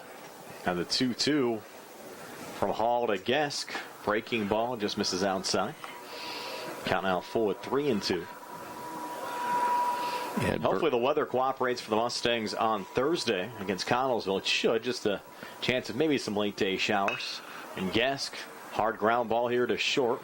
Wallace is there. Throw over to first in time to Braden Kay to retire Alex Guest. 6-3 for the first outs of the top half of the sixth inning. Again, if you folks on the TV side, we'll have that Laurel Highlands Connellsville game for you on Thursday. Nick Barczyk behind the mic on Thursday for that game. I'll be back with you next Wednesday for Laurel Highlands and Carrick. That'll be another simulcast game, both on the TV and radio side from Laurel Highlands High School. First pitch swinging there from Koffler. Another ground ball to short, and once again it's Wallace to Kay for the second out of the inning. So back-to-back 6-3s there, Tom. That's a pretty nice play. Actually, you know what? We thought it was Wallace. That's Beatty back in at short. Yeah, but around there. Tell you what, Beatty, two nice plays there. Right. The sophomore, he did a nice job recovering off of that. Charged the ball pretty hard. Ball came off the heel of his glove, but he was able to recover. Throw out the runner. Nice job. And I think he's feeling it a little bit, too. He's kind of rubbing that left hand on his leg, trying to get it. Another first pitch swinging here from Sam Frazee. This ground ball to second. Over to Kay to do it. 1-2-3. Top half of the sixth inning. 10-3. Laurel Highlands over McGuffey. Heading to the bottom of the sixth here on the Radcliffe Law Firm High School Sports Night.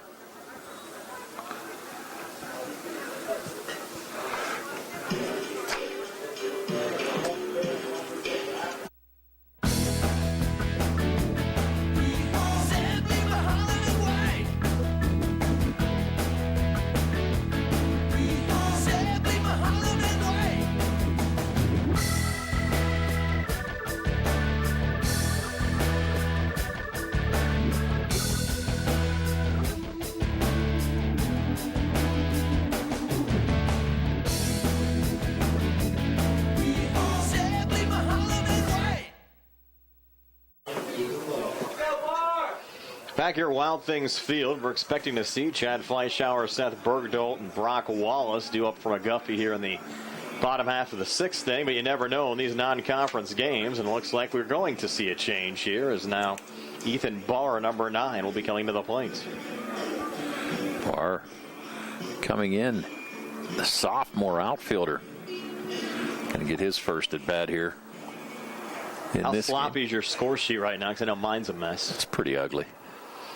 Mustangs leading at 10-3. Bottom half of the sixth inning. First pitch swinging and a swing and a miss there from Ethan Barr as he falls behind. 0-1 this half inning. Being brought to you by State Farm agent Lauren Yeoman. Garrett Myers warming up in the Mustang bullpen. Have to imagine we'll see him in the seventh inning. You would think. Kumar's done a nice job in relief. He's done a great job. Mentioned 3 strikeouts the last half inning, sending down Orr, Sullivan, and Kale. So struck out Wallace and Hall back in the fourth inning. And ahead here 0-2 against Ethan Barr. Nick only a sophomore. Steps off the mound now. Yeah, the Mustangs coaching staff and Scott DeBerry telling me that they believe they have more pitching depth than last year, but I think the big question mark as Barr goes down there looking at strike 3 is going to be, can they reproduce the hitting attack that we saw last season? Those bats were going for the Mustangs during the 2018 campaign. Look at some of those bats now taken out of the lineup. Your nephew Tanner Mineo. You look at what else they lost. They were with 11 seniors to graduation. Yeah, I mean, you have some tough numbers to replace. McManus in there as well. McManus, Sankovic, yep. Ian Edenfield. Yep. You know, you had a lot of you had a lot of bats. I mean, look through their numbers for last year. I think they had 8 home runs, and actually I think it was more because I don't think those totals were up to date. Out of those max prep stats. I would agree. 1-0 pitch, swing and a miss. 1-1 now to Seth Bergdolt. Bergdolt infield single, scored a run back in the second inning, reached out an error in the fourth inning. Highlanders down 7. 1-1 pitch here. This is low and outside. Now 2-1. Might see a lot more lower scoring games this year. But the other question mark is, too, and granted it's still very early on in the season. We saw 3 errors committed here today. What do they have, 5 against Chambersburg? Saturday? I think they had 3. But you know what, though? I mean, regardless, you're right. And I was just going to say that as well. I mean, your pitching is one thing, but you got to have the defense. Correct. You're probably right. I don't think you're going to see as many 10-run games or, 8, 9 runs like the Mustangs scored last year. But I think that, if you can get good pitching and good defense, you can win a lot of games with 3 or 4 runs in high school. 3-1 here to Bergdahl, and he'll pop this one up to charging Dylan Bonham. It's actually been the second baseman, Mara, that makes the grab. Bonham was charging in from center, but Mara backed up from second base and made the grab to retire Bergdahl for the second out of the inning. You go back and look at Vecchiola's numbers from last year. Remember, his ERA was under 1 until the final week of the season. Got roughed up in a non-conference game up at Hempfield and then ran into some trouble in the playoffs. And it was actually Greg Lancaster, who was Laurel Highlands' most solid pitcher in the postseason last year. Right. And he came on and, he did a great job for the Mustangs in the playoffs. And after Vecchiola got rocked against Fox Chapel, it was Lancaster that settled things down. The Mustangs got the bats going and rallied back for that 6-5 first-round playoff win. And Laurel Highlands got into trouble against Mars as well in the quarterfinal round and dropped that game 6-2. Well, that Fox Chapel game, that was the walk-off win. Correct. If you remember. Walk-off walk win. Yes, correct. Yes. The bases loaded walk. And here's a shot deep to left. Look out here. They're backing up to the warning track and making the grab there, Alex Gesk. And that was number 43 at the plate. That was Austin Hall. That was Hall there. So 1-2-3, bottom half of the 6th inning. We'll head to the 7th, still 10-3. Mustangs over the Highlanders here on the Radcliffe Law Firm High School Sports Night.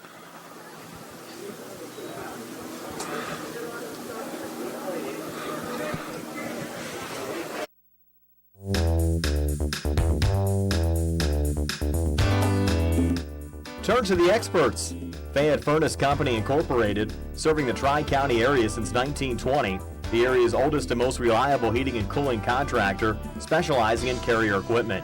Employee owned and operated, choosing Fayette Furnace Company and Carrier not only gives you over 200 years of experience, but gives you the experts to help you solve your home's comfort needs. Call Fayette Furnace Company and Carrier to solve your home comfort needs today. Call 724-438-5400 or look up Fayette Furnace Company on the web at FayetteFurnaceCompany.com. Turn to the experts, almost 100 years of serving the Tri-County area. For more information, call Mike at 724-438-5400. That's 724-438-5400 for Fayette Furnace Company.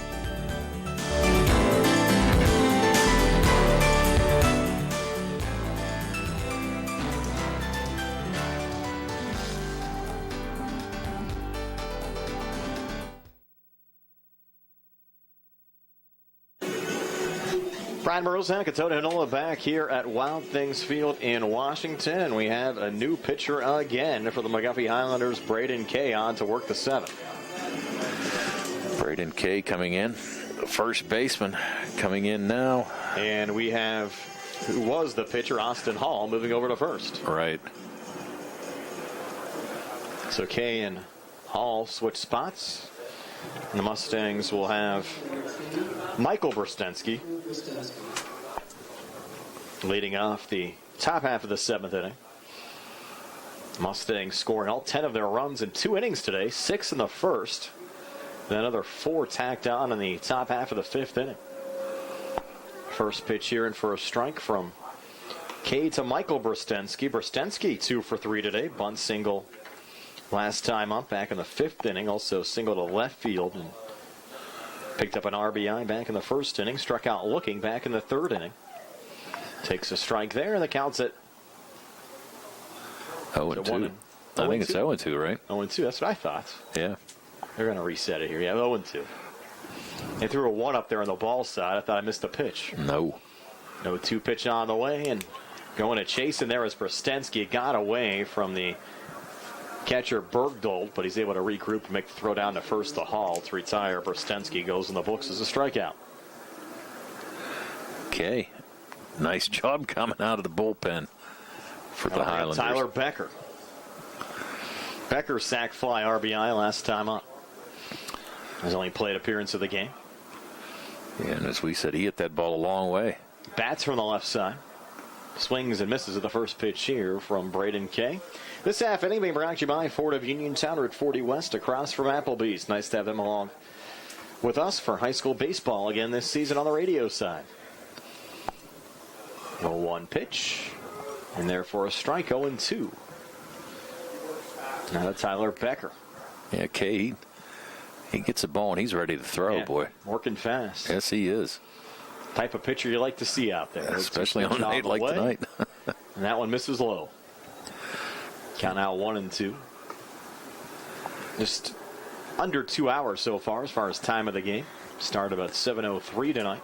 Yeah, not approaching bad. 9 o'clock here on WMBS Uniontown on the radio side. Also on the South Union Township Sports Network tonight. TV simulcast on the Trib Live High School Sports Network. 1-2 pitch hit on the ground here to second. Orr is there. Throw over to first in time to Hall. To retire Becker 4-3 for the second out of this top half of the seventh. And Dylan Bonner now will come to the plate for the 5th time in this game, and he's collected 3 walks so far. 3 walks is right. Other at bat flew out to second base in the second inning. Oddly enough, hasn't scored a run tonight, though, Brian. First pitch here from Kay to Bonner. Misses for ball 1. Of course, you go back to the first inning after he walked to lead off the game. You had a fielder's choice 3-2 that Alex Guest hit into, which retired Bonner at home. Preventing him to score in that situation. And Bonner here finds the gap on the right side between Summers and Wagner, and he's on his way to second. Relay comes in, head first slide into second safely there for Dylan Bonner with a 2-out double. He might be hurt, Jerry, or for Tony. Jerry telling me with a little zoom in there, hopped up a little slow. Yeah, nice job by Bonner. A nice piece of hitting. Take it the other way. I don't know if he jammed his finger. Kind of looks like he did. He's going to take the glove. Jerry had to zoom in there on the slide in the second on the TV side. Yeah. Maybe a little jam action there.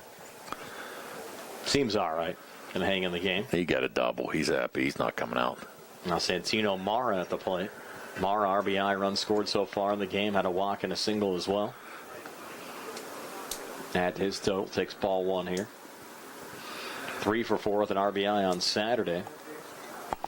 Had 2 flyouts to left in between today, both in Tyler Smith's direction. Fouls this one off here on the right side, even up the count at 1-1. Started off the game with the single to left field, scored a run, and had the RBI walk with the bases loaded last time up in the 5th. Right. And you said he had how many? 2 RBIs on Saturday? Correct, and with another deep shot here, but it's going to be right in Tyler Smith's direction and left. So that's his 3rd flyout to Tyler Smith to end the top half of the 7th inning. So we'll go to the bottom of the 7th. The Highlanders down 7 at 10-3 here in the Radcliffe Law Firm High School Sports Night.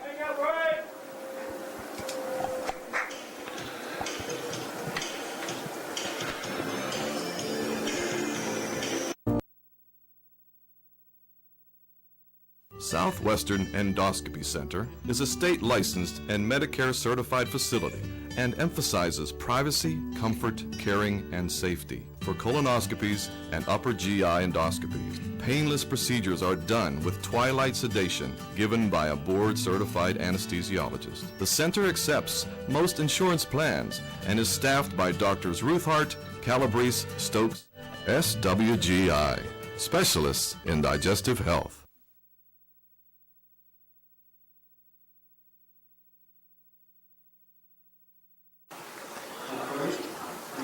They lost some tough playoff games. There's no doubt about that. Logan Siebert will be leading off the bottom half of the 7th inning here for McGuffey. He'll take the first pitch for a strike from Garrett Myers. That's been one of the goals for this Laurel Highlands program. And talking to head coach Scott DeBerry, he wants the Mustangs kind of get over that quarterfinal round hump and get to the semifinal round and try to qualify for the state playoffs. Laurel Highlands has been unable to do that as far as recent history is concerned. Siebert now behind 0-2. Now, they were fortunate last year to win the first round game. There's no doubt about that. They ran into a pretty tough Mars team. And they were the 4th seed going into that playoffs last year, counting out 1-2. Right. Fox Chapel seeded 13th, and that was a 4-5 game against Mars, which, as we said, Mars won that contest 6-2. Right. 1-2 pitch here, and going to chasing was Logan Siebert.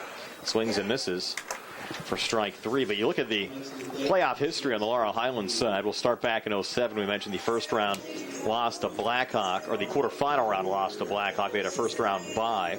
Mustangs in 08 had a first round playoff win over Steel Valley 9-1. Again, got bitten in the quarterfinal round against West Allegheny, lost there 9-6. You advanced to the 09 season. That was Ethan Mildren's junior year. Again, a first round playoff win over Hampton 3-1, but got trounced in the quarters against Moon 17-7. And then during Ethan's senior year, lost a 3-1 decision to Trinity in a game played over at Mount Pleasant High School. And then Laurel Highlands had a couple of tough years, missed the playoffs between 2011 and 2013. There's a shot to center, catch made there by Dylan Bonner for the second out of the inning. And just like that, 2 away.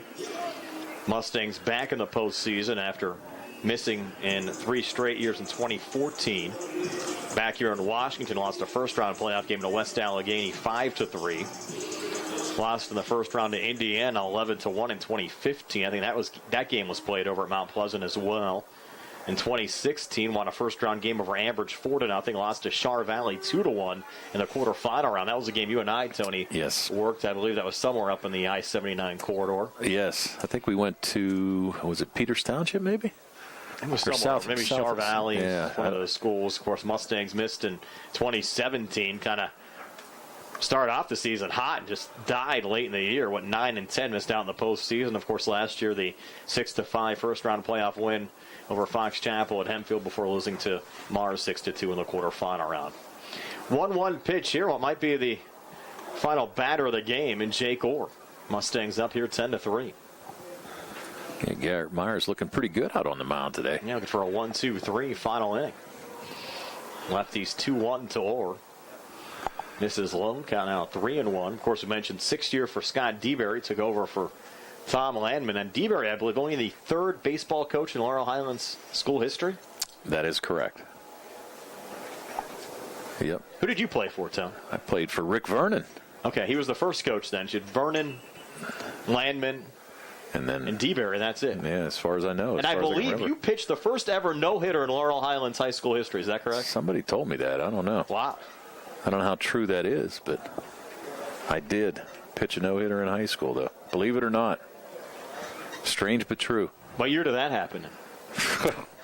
40 years ago. 3-2 pitch on the way again, sent foul by Jake Orr. I was pitching, yeah, that's right. I was pitching against the Pirates, the 1952 Pirates. Ralph Connor was on the team. He didn't play that day, though, so I had a pretty easy go of it. Is that Jerry's first year working the games here on the South Union Township Sports Network? Do you have that archive somewhere? No, we were never on TV. We were never on TV or radio.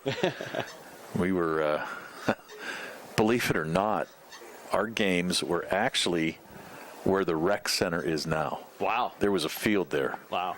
Before they built the apartments and all this. That's where our field was prior to Hutchinson being completed on the Teener field. I can tell you this much, believe it or not, too. When I was a freshman, Laurel Highlands played their home baseball games at Cool Spring softball field. Wow. Probably had a lot of home runs there. There was a few.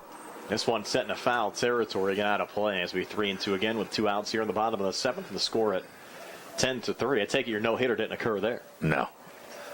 It was probably why there were no hitters in Laurel Highlands school history, playing all their games with a softball. You see why. You probably pitched the opening game when they moved, and that's how it happened. It was game 2, I can tell you. It was game 2 of the year.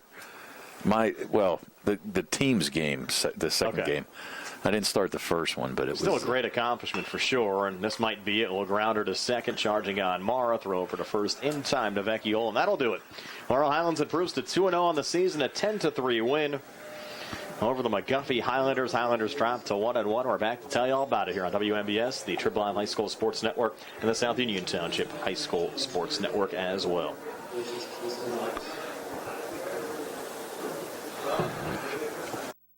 Davis and Davis, helping the injured. If you're injured in an accident, after you address the medical problems, you're going to be faced with numerous questions concerning who's going to pay your medical bills, your property damage, the wages that you might be losing if you can't go to work. These are things that you need counsel for. That your income is protected, that your bills are paid, that your family's taken care of. We've been doing this since 1976. We've helped injured people. We can help you. Davis and Davis, attorneys at law.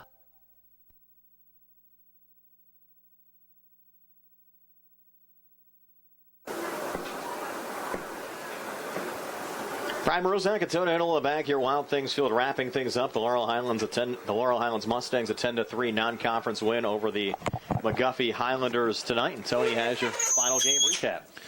All right, for the Mustangs, they had 6 runs on 6 hits. They had 3 errors in today's game. The winning pitcher today is going to be Justin Brstensky. Losing pitcher is going to be Chad Fleischauer for McGuffey. He pitched 2 innings, gave up 6 runs all earned when the Mustangs scored all 6 in the first inning. The Mustangs pitchers actually had 10 strikeouts in this game. Nice. All right, and they were led by Nick Kumar, who actually had 6 strikeouts in just 3 innings of work. So a lot of promising work here by today's pitchers. Garrett Myers came on to throw a scoreless 7th and did a great job for the Mustangs. Justin Brstensky struggled a little bit in the first, but was able to shut down McGuffey after that. And actually good pitching for the Mustangs and timely hitting, especially in the first inning. They kind of went silent there a little bit until they scored 4 runs in the 5th. But really not a whole lot of hitting after the first inning, though, Brian. They had four hits in that first inning, 1 in that 5th inning where they scored 4 runs, and 1 more hit in the 7th inning. But outside of that, the Mustangs offense, pretty much everything all in the first inning. The Mustangs sent 9 men to the plate, picked up 6 runs in that top half of the first inning. McGuffey came back in the bottom half of the second inning, scored 2 runs on 2 wild pitches, and actually tacked on another run in the bottom half of the third inning. At that point, it was 6-3. Laurel Highlands, though, a big 4 spot in the top half of the 5th to extend the lead back up to 7 at 10-3, and that was your final score. Laurel Highlands a 10-3 win over McGuffey. We're back with a final word from Wild Things Field in Washington in just a moment here on WMBS, the Triple I High School Sports Network, and the South Union Township Sports Network. We're back here at Wild Things Field in Washington. Again, your final score here tonight, the Laurel Highlands Mustangs a 10-3 win over the McGuffey Highlanders. Tonight's game was brought to you as a joint cooperative venture featuring Township Supervisors Bob Schiff-Bauer, Rick Vernon, and Jason Scott, Atlantic Broadband, Armstrong Cable, and our friends at CUTV, including Gary Smith. I'm Brian Marozak with Tony Hanola and Jerry Dupay. This has been a South Union Township Sports Network presentation. Again, your final score, Laurel Highlands 10 and McGuffey 3. So long, everybody.